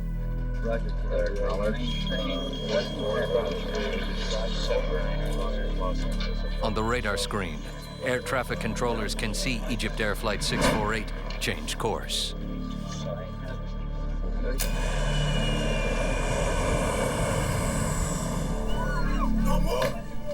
In the cabin, the terrified passengers have no idea where they're going or why. We had an announcement from the stewardess saying that they had taken over this aircraft and if everybody did what they were told, nobody would be harmed. Through the stewardess, the hijackers identify themselves as members of Egypt's Revolution, a violent faction of Abu Nidal's radical Palestinian group. Razak tells the pilot his organization condemns the Egyptian regime for the manner in which it had been conducting its affairs in the Middle East. There's things you have to realize about being in an airplane. Panic is going to do you no good because there's nowhere to go. You can't run anywhere. You can't hide. You are there for whatever's going to happen. Salim orders the passengers to take out their passports. Next, the hijackers sort the passengers. They collected all the passports and they started calling people by the passports and taking them to the front, frisking them. They put us into some type of order. The Americans, the Australians, Belgians, French, they were all at the front of the aircraft. Everybody else, the Greek passengers, the Egyptian passengers, were all kept separated further down the aircraft. And there happened to be two young Israeli girls on the flight, and they were put at the front of the aircraft. Salim also orders Anthony Lyons to take a seat up front. They confiscated my camera. He took it and he ripped the film out of it and then threw the camera hard down against the bulkhead at the front of the aircraft. He believed that it was that camera that I had been using and I may have taken his photograph. When the hijackers reach Midhat Mustafa Kamal, the passenger produces more than a passport.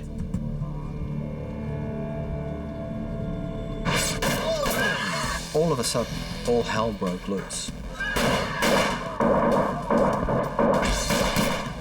There were many, many gunshots. And the hijacker who was stood alongside me was firing wildly down the length of the aircraft. Mustafa Kamal is an Egyptian sky marshal. Inside the cockpit, Razak reacts to the sound of gunfire.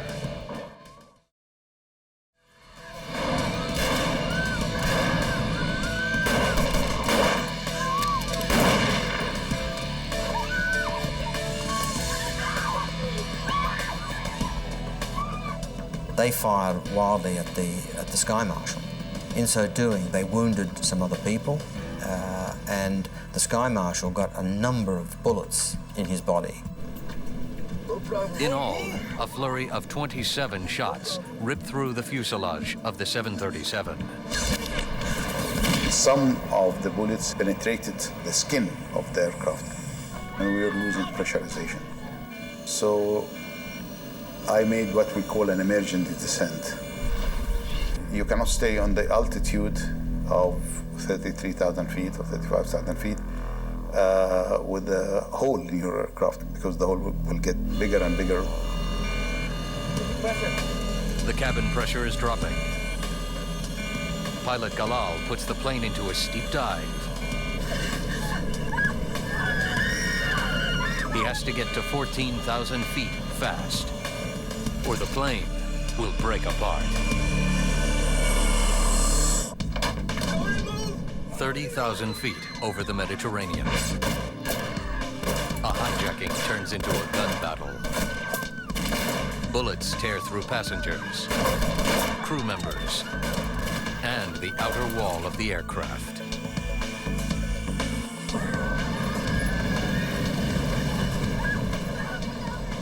Anthony Lyons fears the worst. The aircraft started to dip and go into a dive. And the cockpit door was flapping open and closed wildly. And as the aircraft was going into this deep dive, the oxygen masks all came out, dangling in front of us, and we had to put them on.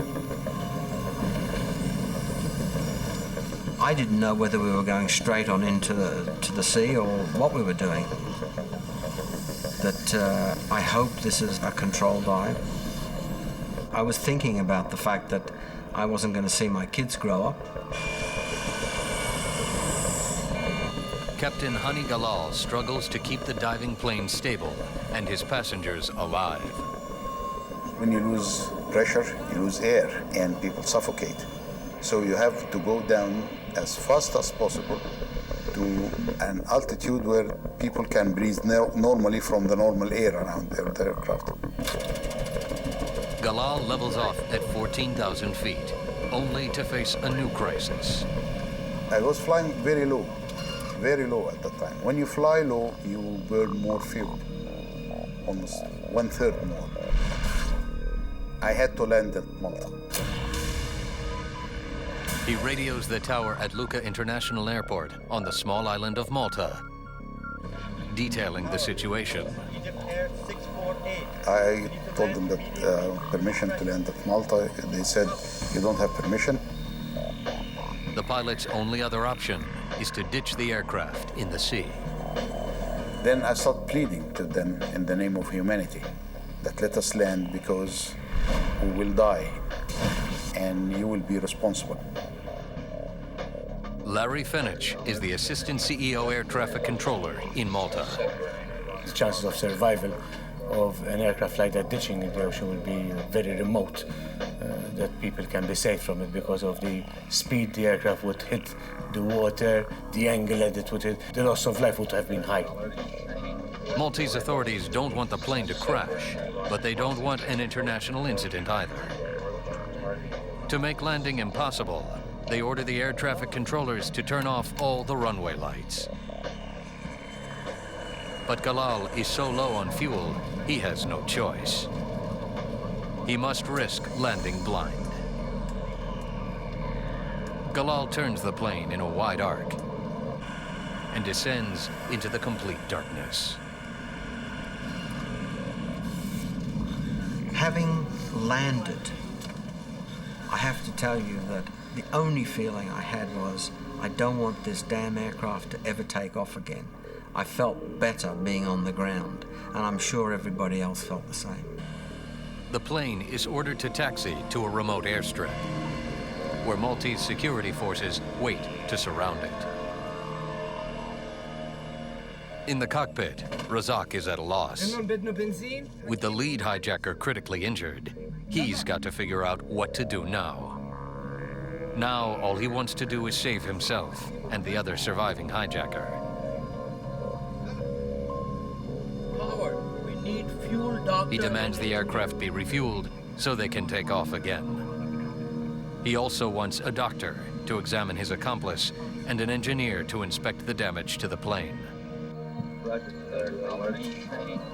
Maltese government officials arrive in the tower to supervise the negotiations.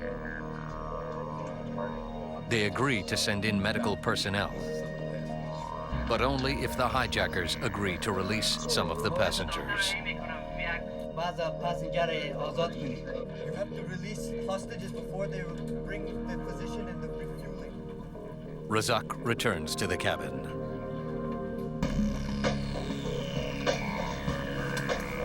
You, come! It'll be okay, baby, go. The hijacker orders several Egyptian and Filipino women to move to the front of the plane. They are released, unharmed, onto the tarmac. Soon after, a doctor came on board, and he first of all looked at the hijacker lying across row 1, and he shook his head to say that he was dead. And then he looked at the Sky Marshal, who he found was still alive, although had been shot many times. Shukuri Salim, the lead hijacker, is dead. As the medical team evacuates the patient, Razak strikes. As the Sky Marshal was taken off the aircraft, Razak shot him in the back again. He was one of the worst type of terrorists, a brainwashed killing machine. He has absolutely no mercy, nothing in his... so he's capable of doing it again. Now, with only 2 hijackers on board, Razak threatens to execute a hostage every 15 minutes until the tower agrees to refuel the plane. Authorities decide to call his bluff. They try and negotiate the safe return of the hostages. The negotiations were hinged on the fact that they were trying to prolong the situation, not give him fuel. They didn't want the problem to be transferred to another country. The main purpose was to get some of the hostages released. You give us hostages and we give you something else. Food, yes. Doctors, yes. Engineers, yes. But fuel, no. Razak responds with a tragic demonstration. We had the stewardess come out. Bring this one. And she read a name out from a passport. And it was a young Israeli girl. And she got up and went to the front. She was called to the front. She gets up there and Razak takes her and turns her to go out. And he steps out behind her. And we heard a shot. And it was absolute stunned silence. We couldn't believe it. Razak pushes the young woman's body onto the tarmac. I don't think anybody believed that he would actually do it. But suddenly we got a call from the people who were surrounding the aircraft in the strategic positions that he had just shot a person at the door of the aircraft. Somehow, Ranita Dabi survives the shot and crawls away. But Razak is relentless. And I still remember it. I felt sick It was such a sense of loss. On board the aircraft, Razak calls another Israeli to the front of the plane. So when they made the second announcement for the second Israeli girl to go to the front, this girl obviously knew what her fate was going to be. So she never answered. And the stewardess kept saying very stridently, "There is another Israeli girl on this flight. Would she please come forward?" Shoshana Eliaz is 23 years old and terrified. She sort of collapsed in the front part of the aircraft there, in front of the cockpit door. And she wouldn't go out. And Razak kneed her with his knee, put his knee into her and pushed her and probed her and pushed her outside the door. I started to plead to Malta, give us fuel, we have to go out. Let me take him to where he wants. Maltese authorities face an impossible decision. If they give in, Malta could become a haven for hijackers. If they refuse, an innocent young woman will die.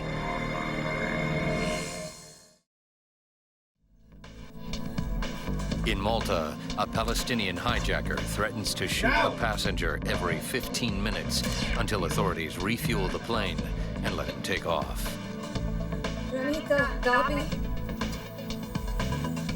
One woman has already been shot. But Maltese authorities still refuse to negotiate with the terrorists.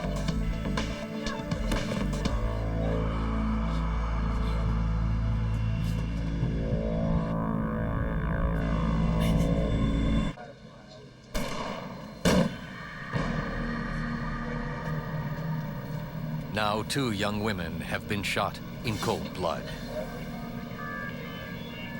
The stunned Maltese authorities and Hani Galal, the pilot, share the terror and outrage of the events.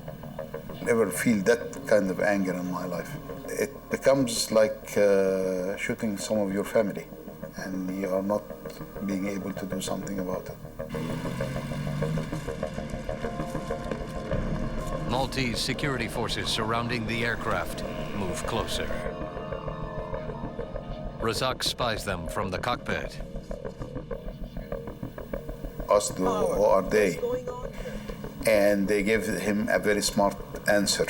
Is these forces are here to protect you because the Americans might attack you from there. Razak screams at the tower to make the soldiers back off. The soldiers hold their position. Authorities tell Razak he has no choice but to surrender. He has no way out. If the hijackers try to leave the island, American jets based in nearby Italy will intercept the plane and force it down. The response enrages the hijacker. He pulls on his mask and returns to the cabin. Razak rifles through the bucket full of passports. There was a pecking order in which way people were going to be called and executed. Americans were very, very much the second in line for execution. Drew William, an American commercial fisherman, is called to the front of the plane. He was a very, very tall man, probably 6'6", 6'5", 6'6", something like that. So when they took him to the front, he was much, much taller than Razak. So when he stepped out and Razak stepped out behind him, I actually watched as Razak raised the gun to the back of his head. And there was the shot.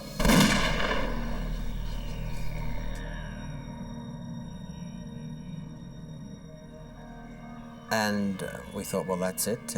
He's dead. Miraculously, the defective bullet does not penetrate William's skull. He lies still until Razak closes the cabin door, and then limps away from the aircraft. As 2 more Americans are called and shot, Anthony Lyons, an Australian, wonders who is next. I was trying to put together a plan in my head as to what I would do if I was called for execution. I felt that if you are in a situation where Razak comes behind you with a gun, I was going to make one step out and then very quickly throw myself over the side of the stairs. No matter what it took and what the fall was like, I was going to do that. In the morning, Galal begins to stall for time. He asks Razak's permission to request food for the passengers and to have the bodies removed from the tarmac. Razak agrees. At 8 a.m., a catering truck moves past the soldiers and delivers food to the steps of the aircraft.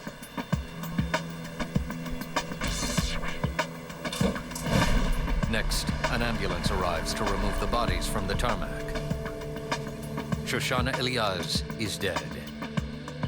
Renita Dabi is critically wounded, but incredibly, is still alive. The ambulance takes the bodies to St. Luke's Hospital. Although the standoff has gone on for hours, Razak shows no indication of giving up. The authorities are faced with an agonizing decision. U.S. and Egyptian authorities have sent Special Forces commandos to Malta to help rescue the passengers.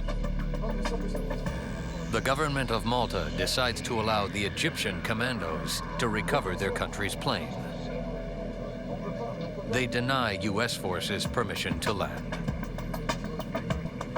Nearly 24 hours have passed since Flight 648 was hijacked in Athens. Egyptian commandos begin to plan their assault of the plane. They have very little information on how many hijackers are still on board, what they look like, or where they are positioned. Their mission has only one simple objective: to take out the terrorists.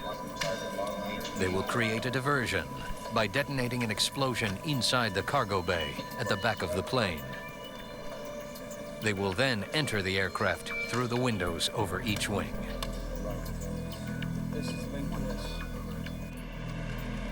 At nightfall, the Egyptian commandos approach the plane.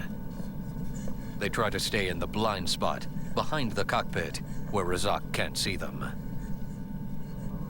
On board the plane, it seems the hijackers can sense something is going on. I could hear the bullets in his pockets rattling as he moved, and he was anxious about something.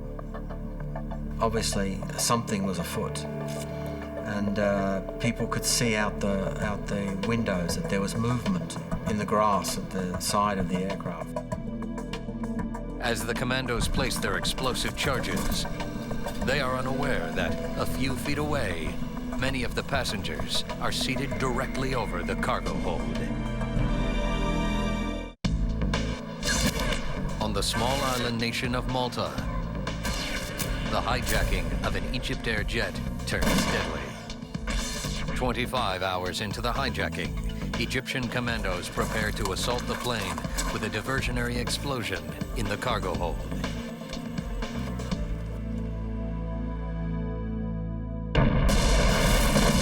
The blast rips through the back of the plane. When it went off, it exploded and blew a hole through the floor there and blew everybody in that area up and started a fireball which raced down the inside of the aircraft. Bou Said, one of the two remaining hijackers, is incinerated in the blast. The commandos rush into the plane.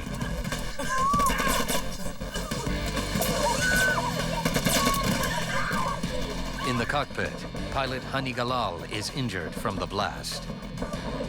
He tells his co-pilot to escape through the cockpit window while he goes after the hijacker.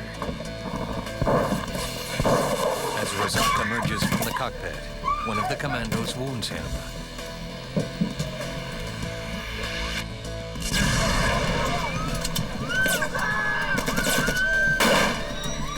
Galal attacks the hijacker with a fire axe, but Razak escapes through the cabin door.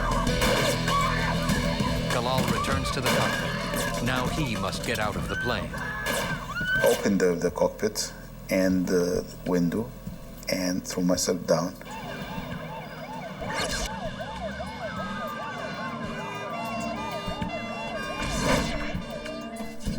Nearly 70 passengers are trapped inside the aircraft, disoriented by the smoke, choking on toxic fumes, and unable to find a way out.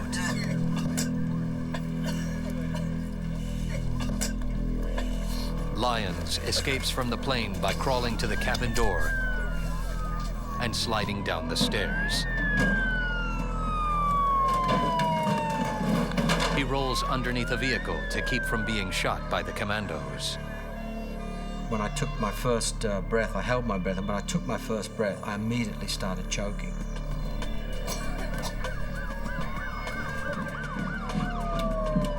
On the tarmac, Galal joins the rescue effort.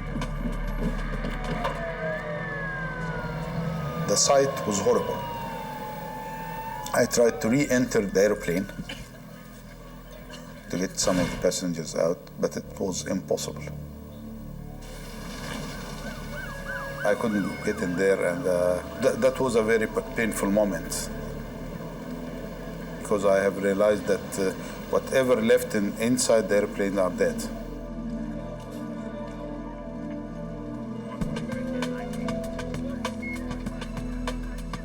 Lyons tries to run to safety, but an Egyptian commando points a gun in his face.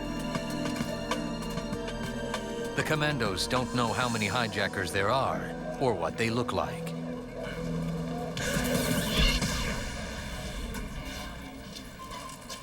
Rescuers rush the wounded from Flight 648 to St. Luke's Hospital.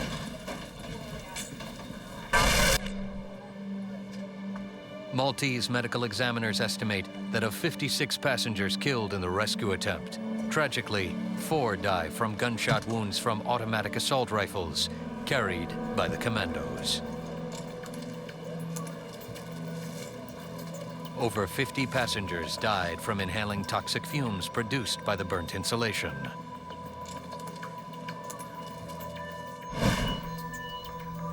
Maltese authorities and Galal quickly identify the remains of one of the hijackers. Salim was shot to death by the Egyptian Sky Marshal. Said died in the explosion. Only Omar Razak is unaccounted for.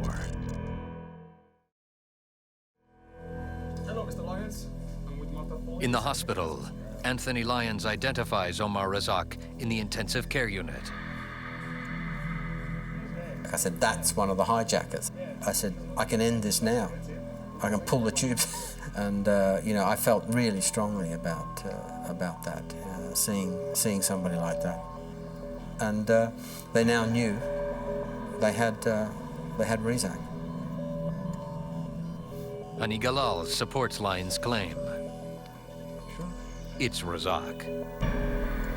He was shot very seriously. I mean, his heart is wounded.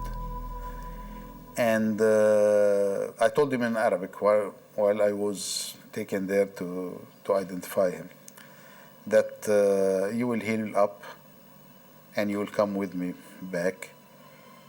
I deliberately said that to him. Heal up because you will come back with me and we have a rope ready for you.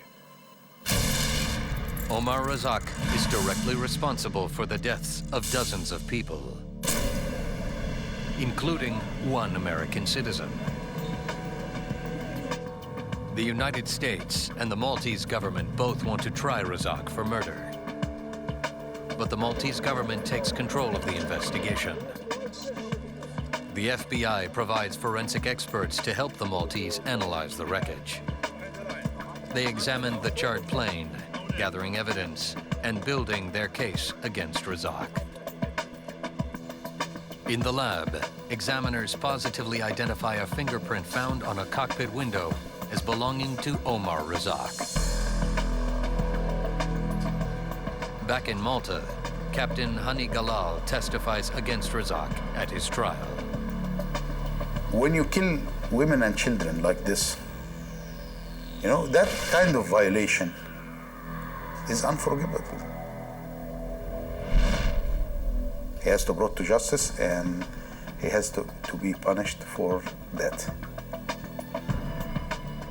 In November 1988, Omar Razak pleads guilty to murder. Under Maltese law, he is sentenced to 25 years in prison in Malta. But it is a sentence the terrorist will never complete.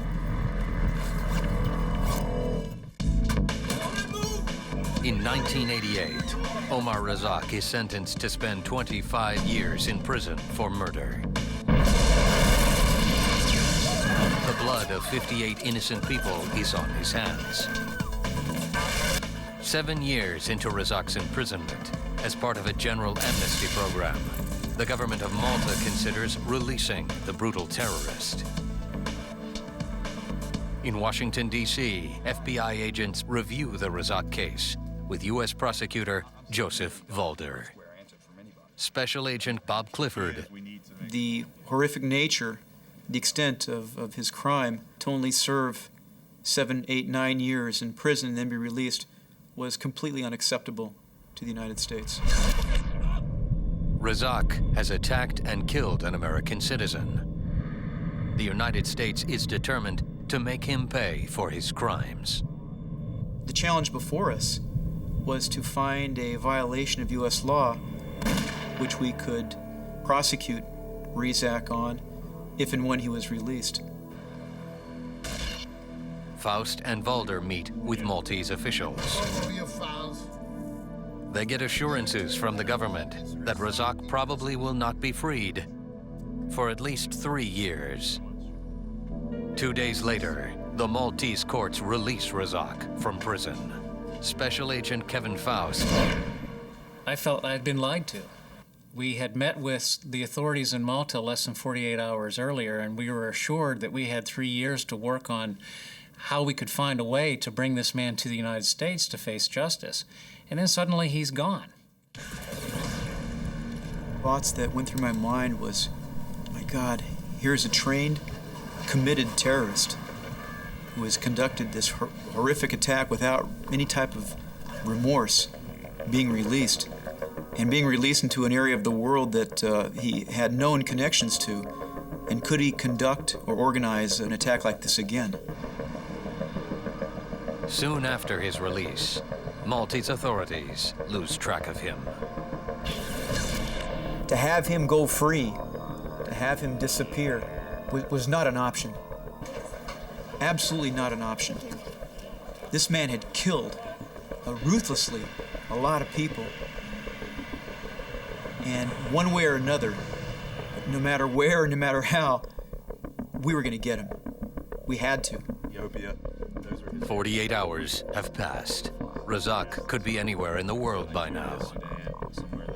Agent Clifford turns to the only agency with the means to help him, Interpol.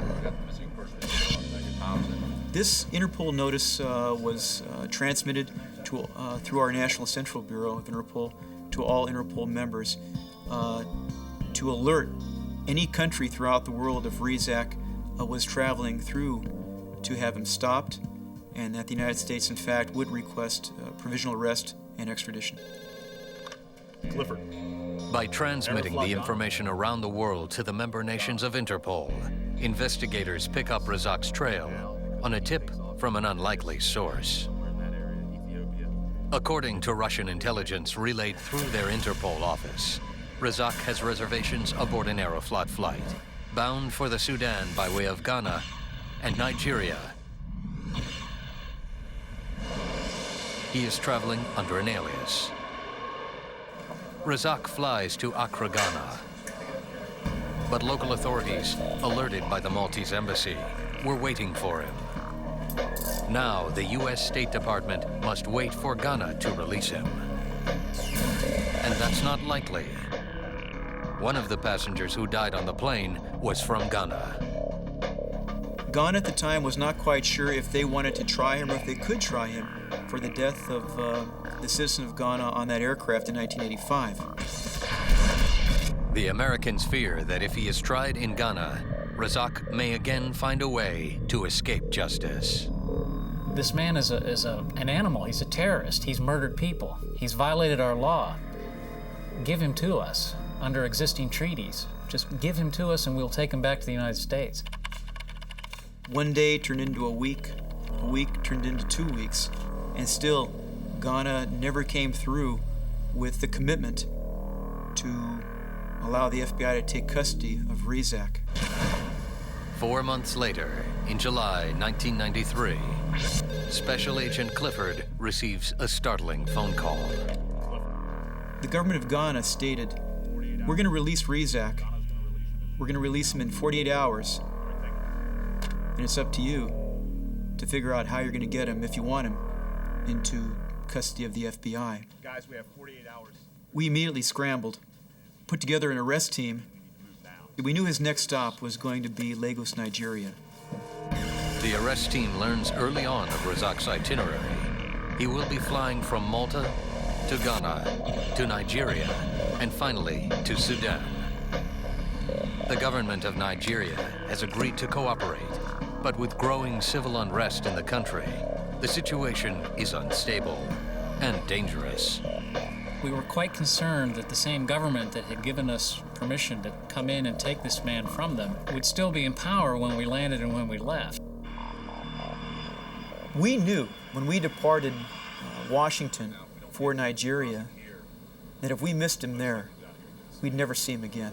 That was our only hope, is that we could stop him there and get him, because if he was not caught at that moment, if there is even just a couple of hours of difference in the flights, if something happened to our aircraft and we might have been delayed, he'd be gone. He'd be gone. A short time later, Razak's flight touches down in Lagos. Nigerian authorities detain him.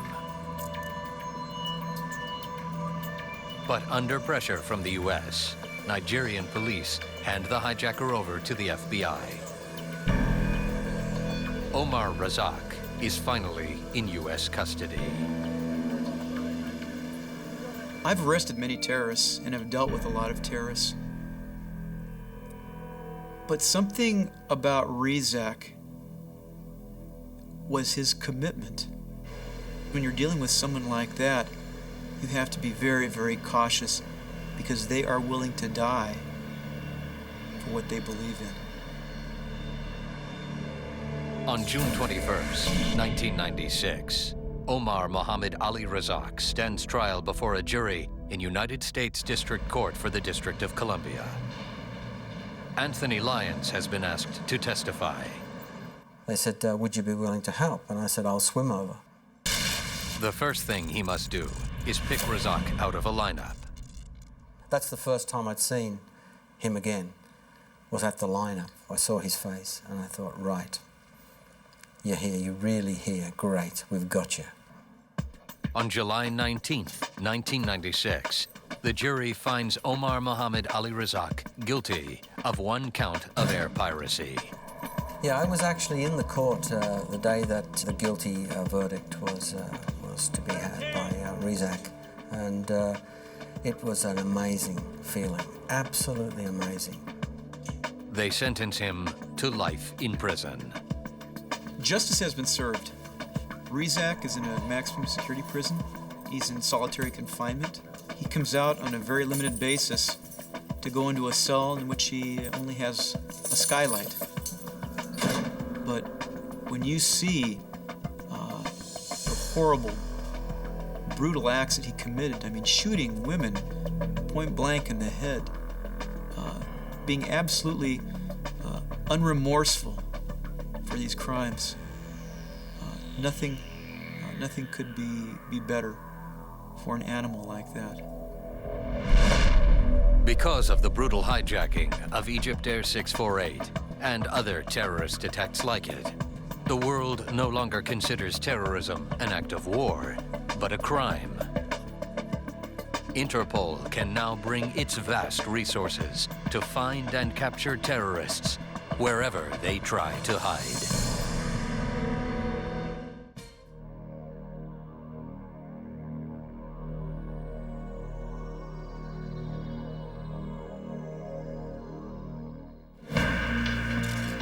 This is a story of a bizarre murder and a crime scene that yields few clues. And it is the story of a small-town cop who refuses to give up. Even after his only suspects vanish. With the help of Interpol, he tracks them across the globe to bring them to justice and uncover the truth behind their lethal obsession. Jurisdiction? The world. When crimes are committed, an international organization unites police officers to deliver justice. Interpol investigates.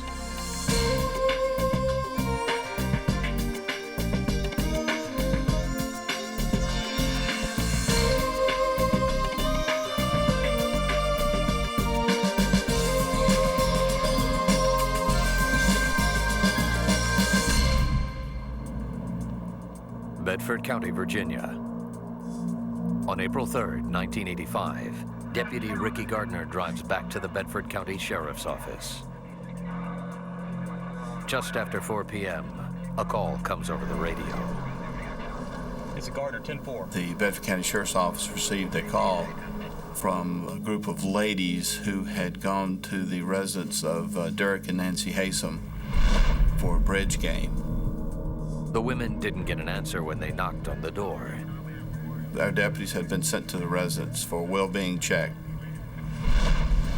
Gardner notices something strange about the call. They didn't come back on the radio. The officers call in their report on the telephone so they can't be overheard. This procedure is only used in the most serious situations. For Detective Gardner, it is an ominous sign. So I knew then, I said, well, that doesn't sound exactly right. So I started listening a little bit more intently. The dispatcher orders all units to respond to the Haysom home immediately.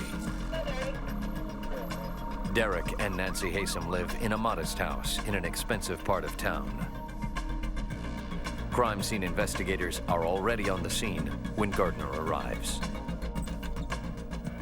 When I entered the residence, I observed a male subject laying on the floor to the left of the front door as you go in, laying in a large pool of dried blood.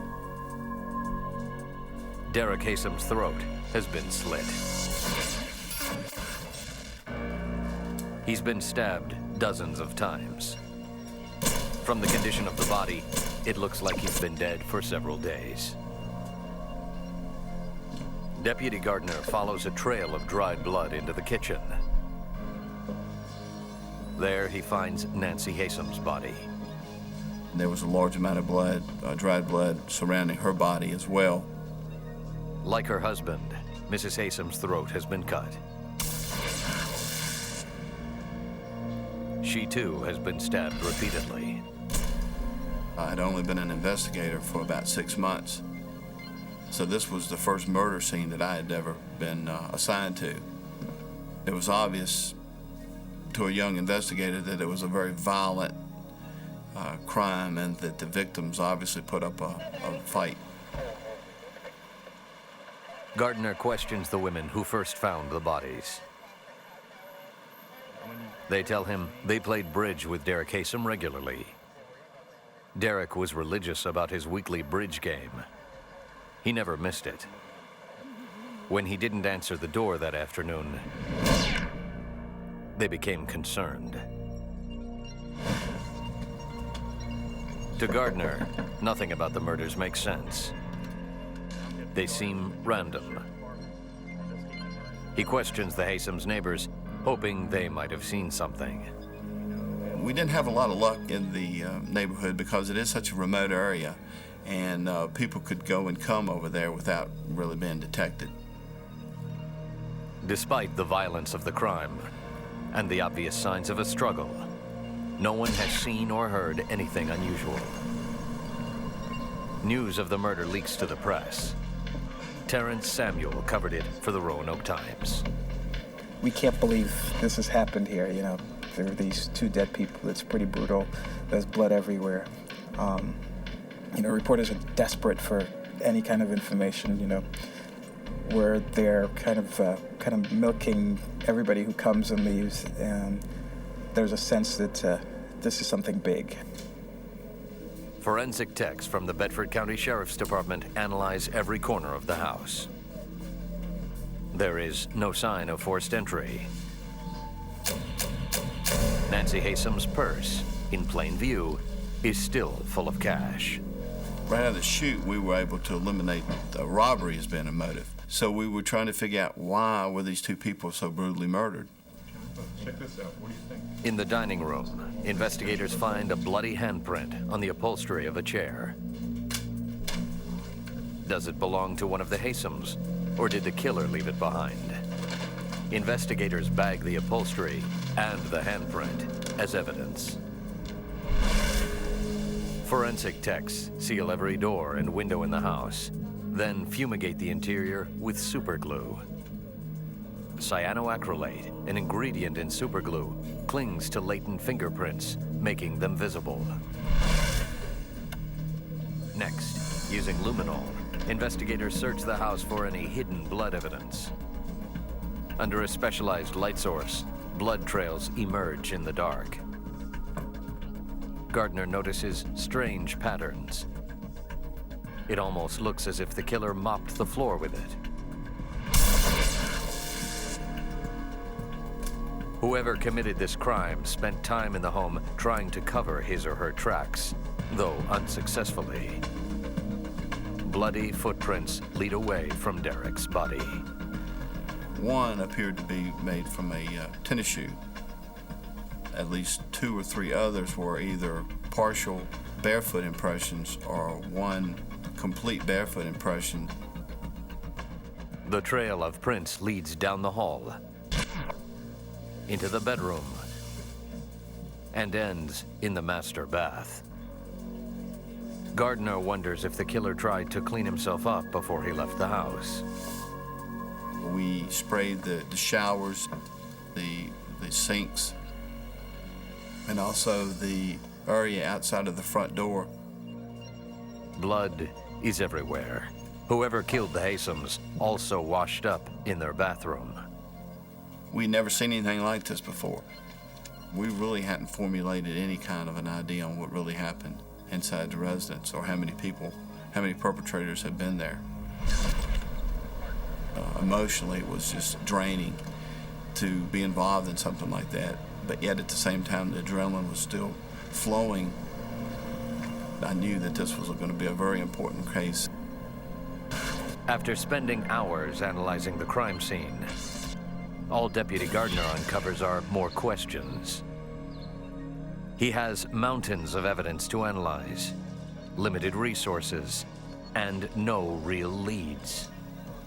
We were collecting evidence and sending it off to the lab and hoping that the lab would give us some idea on what we really had.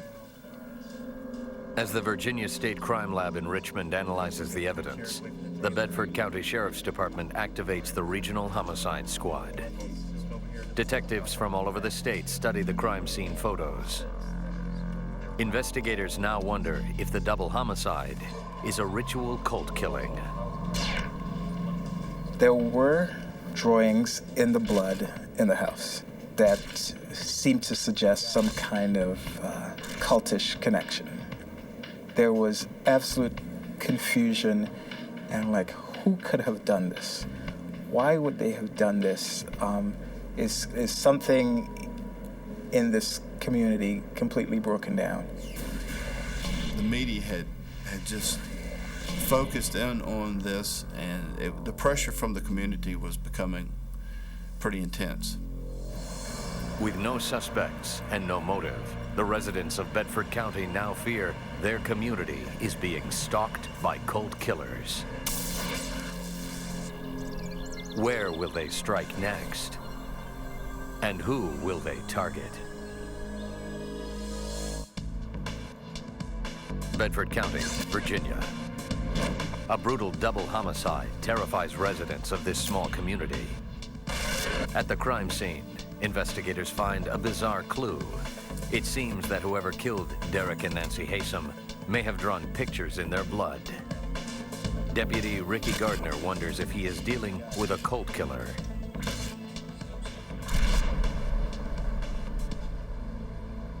On Easter Sunday, Gardner attends a memorial service for the victims, along with their family and friends.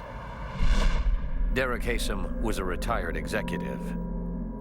He had managed steel mills in Africa and Canada. In 1959, he met and married Nancy. Nancy Haysom grew up in Virginia. Her father was a geologist of some kind. He moved to Africa for his work. At some point, she meets a man much older, Derek Haysom. They get married. They have one kid, Elizabeth Haysom.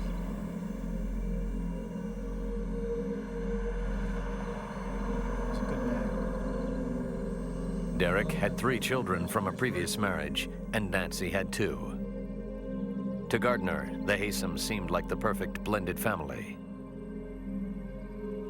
Elizabeth attends the University of Virginia, where she is an Eccles Scholar.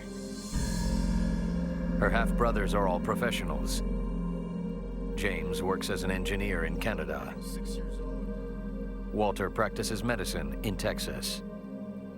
Ronald is an architect, and Victor practices law in Nova Scotia. They had traveled all over the world, lived all over the world, and in fact their children still at that time were living all over the world in different countries and were scattered across the country. So we knew we had a job cut out for us to try to put the pieces of the puzzle together, because it was, early on, it was becoming a very complicated case. Desperate for leads, investigators talked to the people who knew the victims best, their children. The weekend of the memorial service, the siblings came to Lynchburg, obviously, to attend their parents' memorial service. So we were able to talk to the sons and the daughters and try to put together some idea of, their history. Walter Haysom tells investigators he was in Texas at the time of the murders. The son was very cooperative and became sort of the liaison between the sheriff's office, the investigators, and the family members. Investigators talked to all 6 Haysom children, including the youngest, 21-year-old Elizabeth. She loved her parents, and she couldn't understand why anybody would murder them. Elizabeth tells Deputy Gardner she was out of town the weekend her parents were killed. She and her boyfriend had gone to Washington, D.C. the weekend of March the 30th. In fact, they had rented a car in Charlottesville, Virginia on Friday the 29th of March and had driven to Washington, D.C. and spent the weekend in the Washington area touring and visiting sites. That afternoon, they went to a movie. After they returned to the hotel, Elizabeth said she ordered dinner from room service. Elizabeth and her boyfriend Jens returned to Charlottesville on Sunday night to get ready for classes on Monday. On Wednesday, she learned her parents had been killed. Gardner asks Elizabeth if her parents had any enemies. She tells him that before her father retired, he had been at the center of an intense labor dispute. Mr. Haysom had been involved in the unions up in Nova Scotia. We were told that he had made some people mad, had stood up to the union, and there was some controversy there. Elizabeth also mentions that one of her half-brothers had been engaged to a woman with a history of emotional problems. He jilted her and married somebody else. She said, y'all really need to look at her. You know, she's psychotic. She could have killed my parents, so y'all really need to look at her. Gardner first checks out Elizabeth's story. Credit card receipts confirm she rented a car in Charlottesville, Virginia on March 29th. And her boyfriend paid for a hotel room in Washington, D.C. that night. Elizabeth has a solid alibi, as do her siblings. Gardner interviews the young local woman Elizabeth mentioned in her interview. The woman had been engaged to Elizabeth's half-brother. Her answers in the interview troubled Gardner. Her behavior was bizarre. We didn't know if she was some kind of a sociopath. She would make statements as to, you know, the victims and the families or whatnot, and it was just bizarre. But not bizarre enough to make her a murderer. The ex-fiancé is eliminated as a suspect when her foot impression does not match those taken at the scene. Gardner reviews Elizabeth's statement, looking for anything he might have missed. Then, he makes a startling discovery. And we began looking at the rental car agreement, and we saw that the mileage was a whole lot more than it should have been if, in fact, they had driven from Charlottesville to Washington. Gardner calculates that the round trip from Charlottesville, Virginia to Washington, D.C. is about 230 miles. The rental car agreement showed that they had traveled some 669 miles that weekend.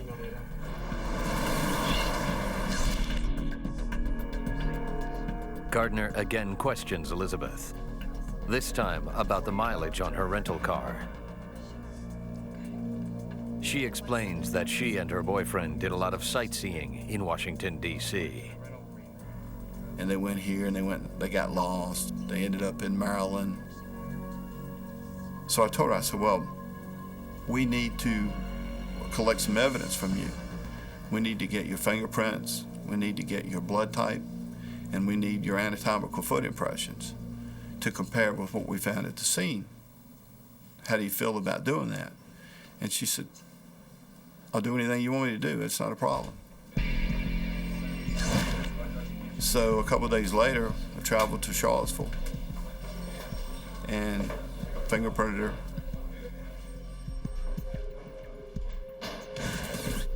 Got a vial of her blood,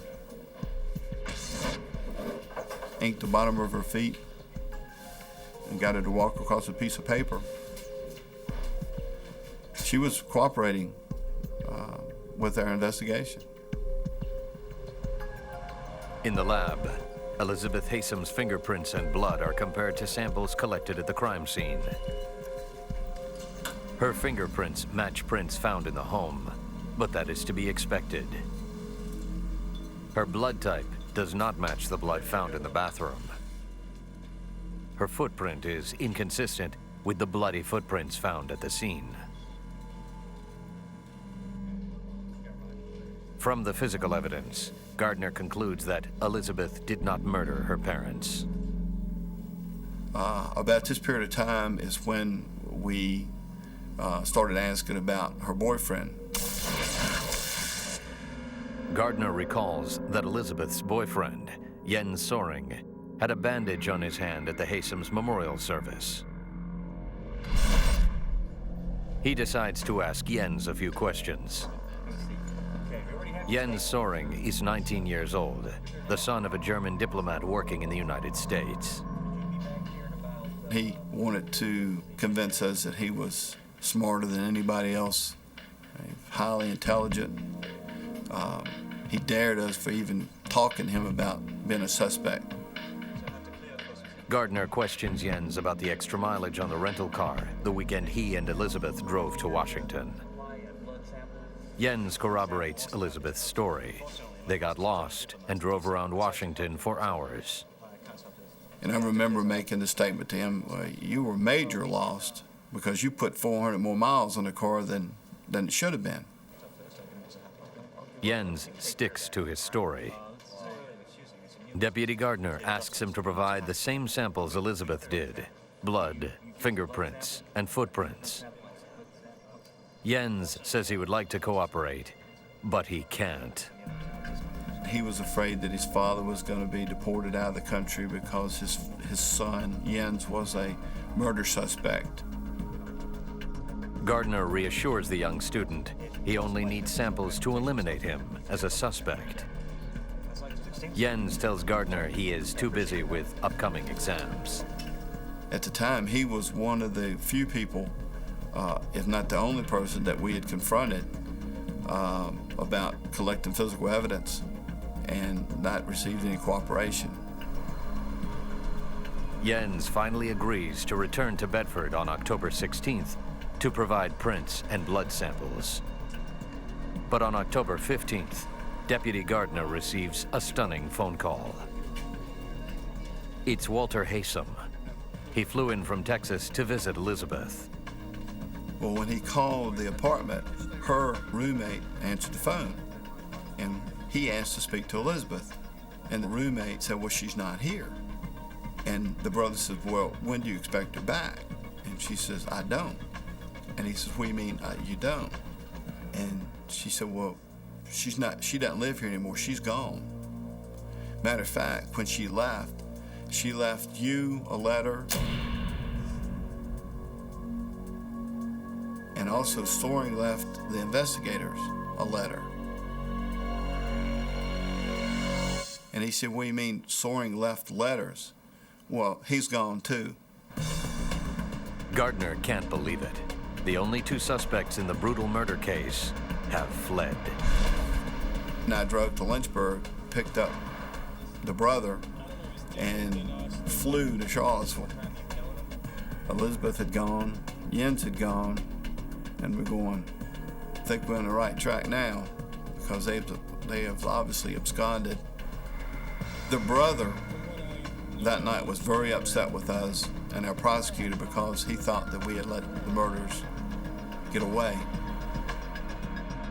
But without hard evidence pointing to murder, police can't arrest the suspects. We went over the facts of the case, trying to convince the brother that we did not have enough probable cause to arrest either one of them. Yes? Hi, I'm Deputy At the apartment, Deputy Gardner talks to the roommate. She hands over the letters from Elizabeth and Jens. Elizabeth's letter to her family says she and Jens left for an unspecified destination. She urges them not to try to find her. Jens also left a letter. It's addressed to Deputy Gardner. Jens left a letter basically saying that he did not commit the crimes against the Haysoms, did not murder the Haysoms, and that they had decided to start a life on their own, he and Elizabeth, and that he regretted the fact that Elizabeth had supplied us with any physical evidence. Gardner is no longer looking at a random cult killing. He suspects the brutal double homicide was carefully planned. 21-year-old Elizabeth Haysom and 19-year-old Jens Söring are now the prime suspects. With credit cards and a head start, by now they could be anywhere in the world. Now Deputy Gardner's only hope of finding them is Interpol.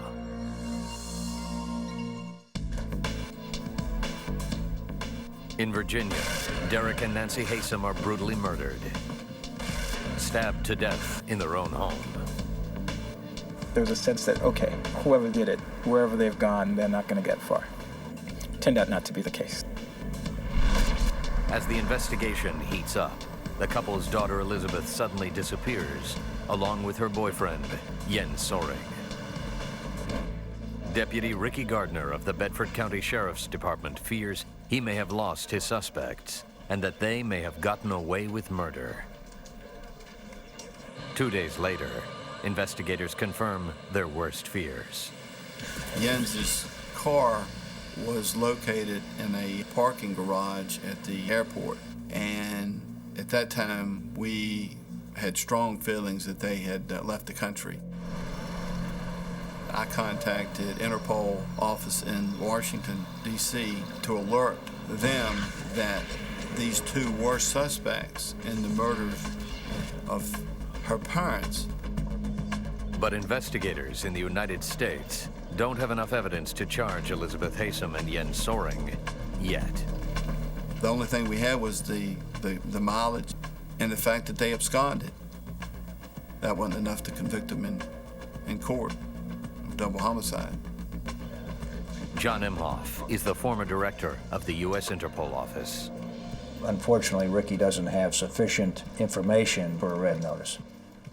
Had he had just a little bit more time, he could have developed the case so that he could have collected forensic evidence about Jens Söring to allow him to have the arrest warrant issued. It is yet another blow to the investigation. If Gardner hopes to make a case against the fugitives, he needs more than circumstantial evidence. He needs to establish a motive for murder.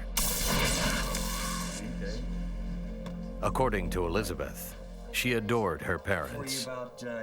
They doted on her and sent her to an exclusive British boarding school. We did. But according to family members, Elizabeth ran away just before graduation. We found out that Elizabeth was prim and proper, as she let us on to be in the initial interview. We learned that, in fact, that she had experimented with a number of types of drugs, heroin, LSD.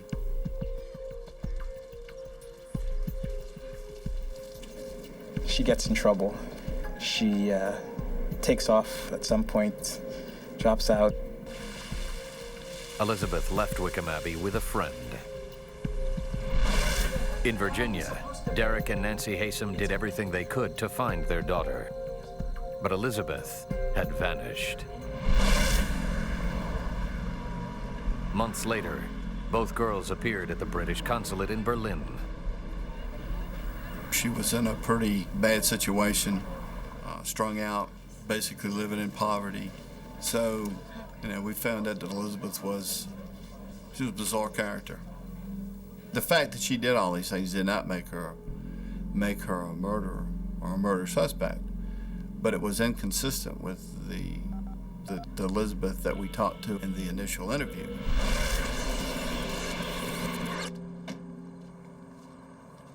Elizabeth's parents arranged for her to return to the United States. We were seeing two sides of Elizabeth there. The pure and the proper, the Wickham Abbey Elizabeth Haysom, and then the drug addict Elizabeth. So, which one were we dealing with there? In the fall of 1984, Derek and Nancy Haysom enrolled Elizabeth at the University of Virginia. She was even awarded a prestigious scholarship. But Elizabeth was still a troubled young woman. She resented her parents for controlling her life. Deputy Gardner wonders how deep that resentment went and how Jens figures into the equation. Really? He questions students at the University of Virginia to learn more. Shortly after Elizabeth entered UVA, she attended a party for scholarship students. There, she met Jens Söring. He was the son of a German diplomat. Like Elizabeth, he had grown up all over the world. He had always been a bookworm, a nerd. And when he met Elizabeth Haysom in the fall of '84, he had never had a romantic relationship before that. And she was older, worldly, with the European accent. He was absolutely smitten. He fell in love with her. I mean, head over heels in love with her. Elizabeth and Jens were inseparable. they lived in a world of their own. Derek and Nancy Haysom were as opinionated about their daughter's relationship as they were about her education. They were against it. They rejected Jens outright. They didn't approve of him. He wasn't good enough for their daughter. Gardner feels he has finally found a possible motive for the Haysom murder. If he is right, then two brutal killers are free somewhere in the world. In Bedford County, Virginia, a small-town cop suspects two college students are responsible for a brutal double murder. Jens Söring has fled the country, flying to Europe. His girlfriend, Elizabeth Haysom, leaves the country on a different flight. Deputy Ricky Gardner of the Bedford County Sheriff's Office contacts Interpol to help track down the fugitives. Hopefully, if Jens and Elizabeth were arrested, stopped somewhere overseas, their names would pop up in Interpol files, and they would know to contact us in Bedford County.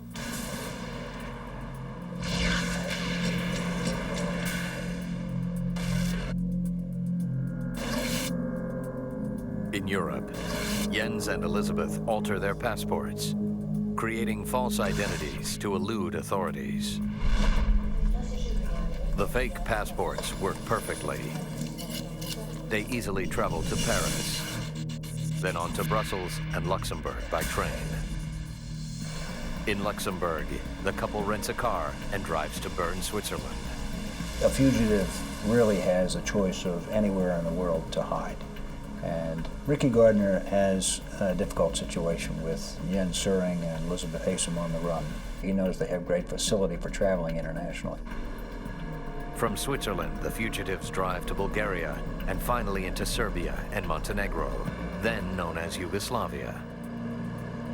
While in the mountains, Elizabeth loses control of the car.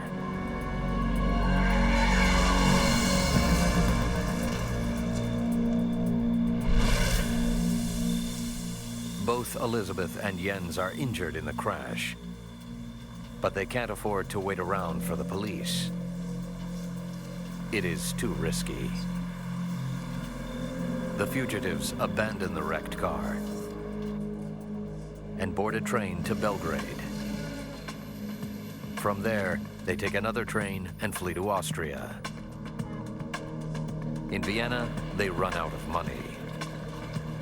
Elizabeth is forced to make a cash withdrawal on a credit card in her own name. In the modern world, credit card transactions are recorded instantaneously. In 1985, you're 4 or 5 days from having feedback from a specific credit card transaction. To throw authorities off their trail, Elizabeth leaves a letter addressed to one of her friends with a hotel clerk in Salzburg.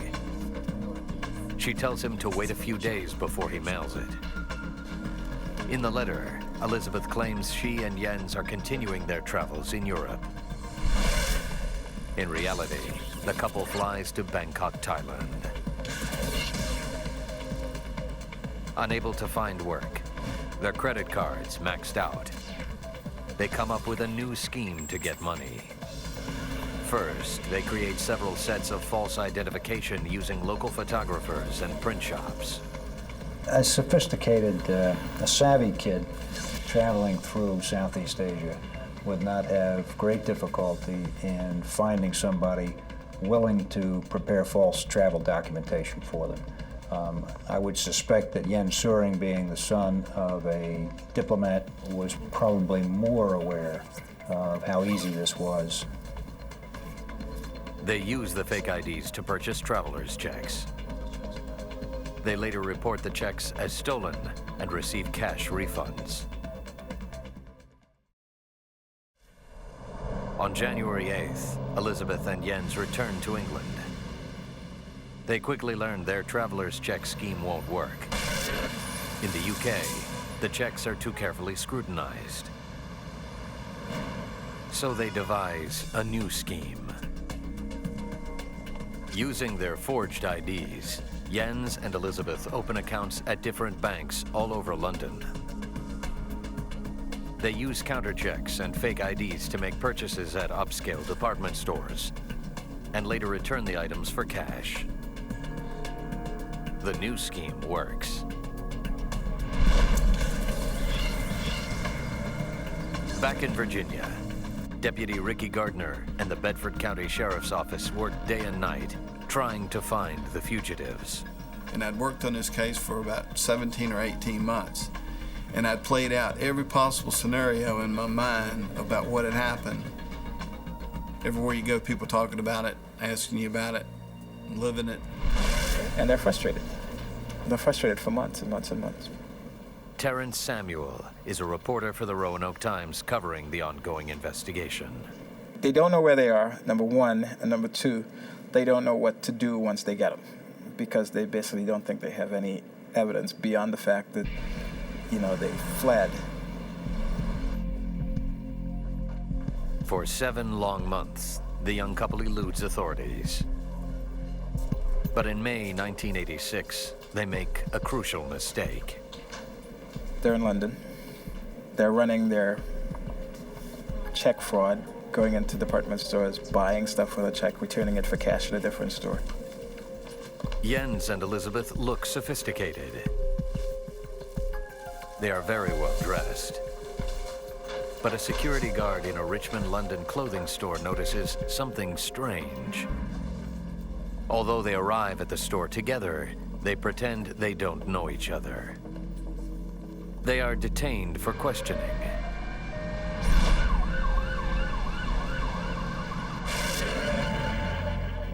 Detective Constable Terry Wright questions the couple at a police station nearby. They had ID cards, and they were from Canada. The names that they gave at the time were Christopher Platt No and Tyra Lucy No. Wright has no way of knowing who he has in custody.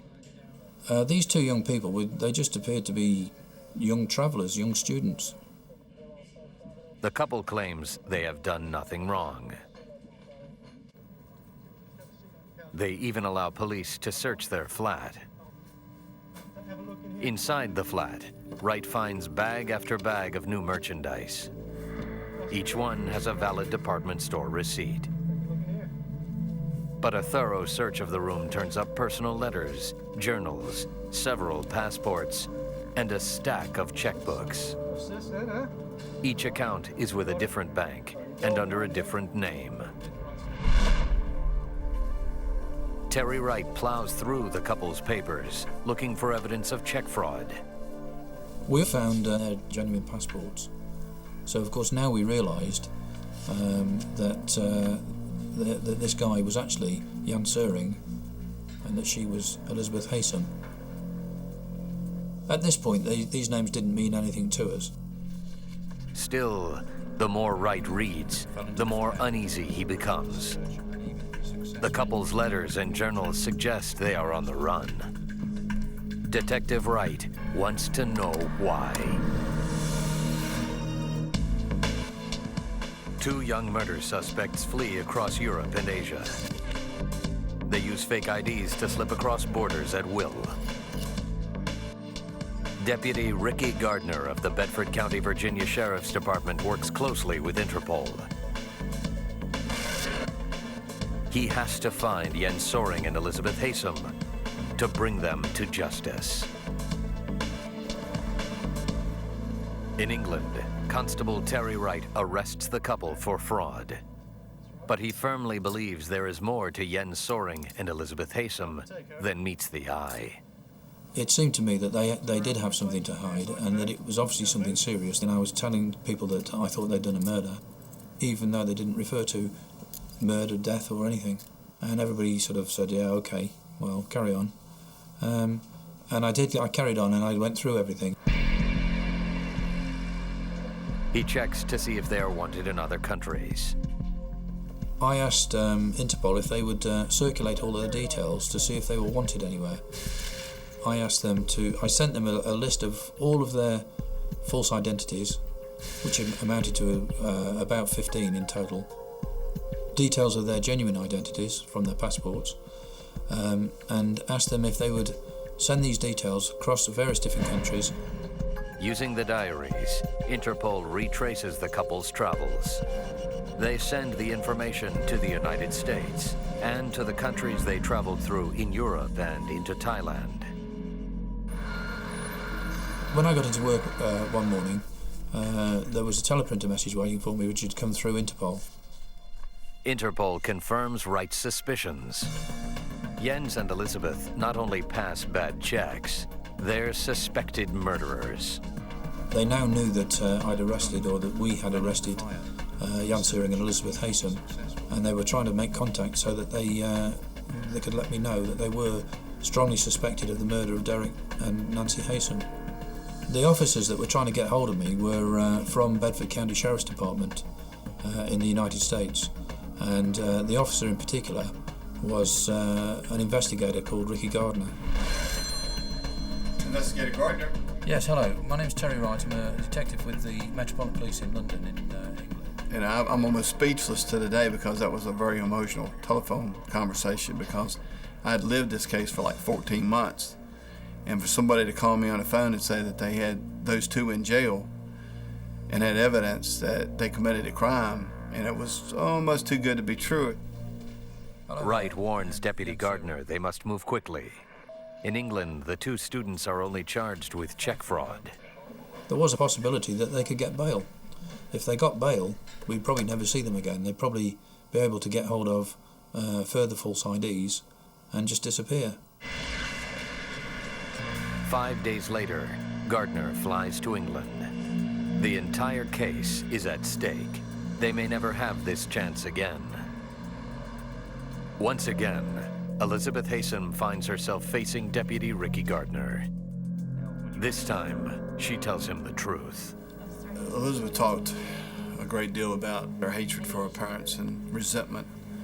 And they absolutely controlled her life when she was in Lynchburg and decided who she could date and who she couldn't date. And I think she just got tired of it. She convinced Jens that he was in her future, but first he had to get rid of her parents. And he was willing to do that. She planted the seed in his mind, and he was willing to let it grow.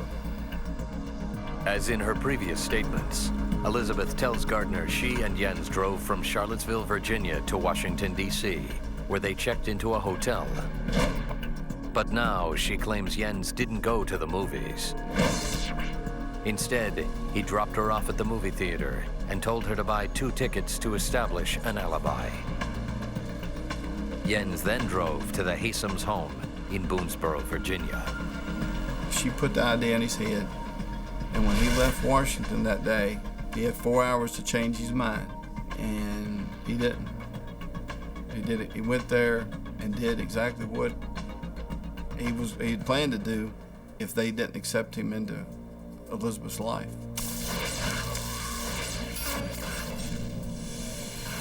And that was to murder him.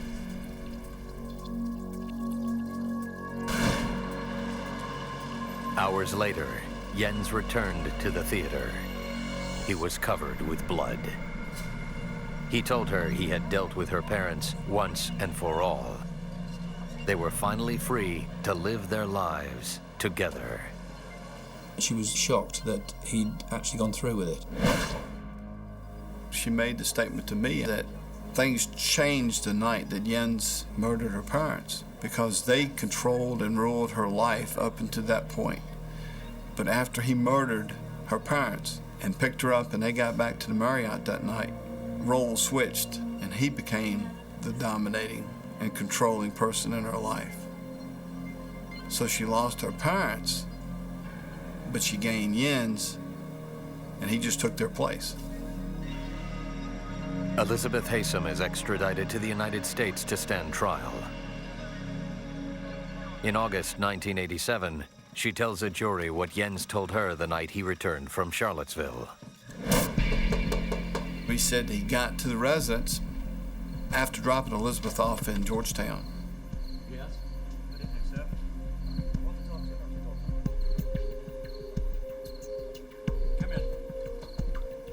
They invited him in and offered him something to eat because they were just finishing up dinner themselves.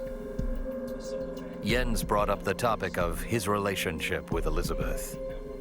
He says, you know, I love your daughter, and I'm asking you for your permission to date her and possibly get married sometime. And Mr. Haysom was adamantly opposed to that. And he says, no, son. He says, you're not good enough for our daughter. I'm powerful enough to have you kicked out of the country.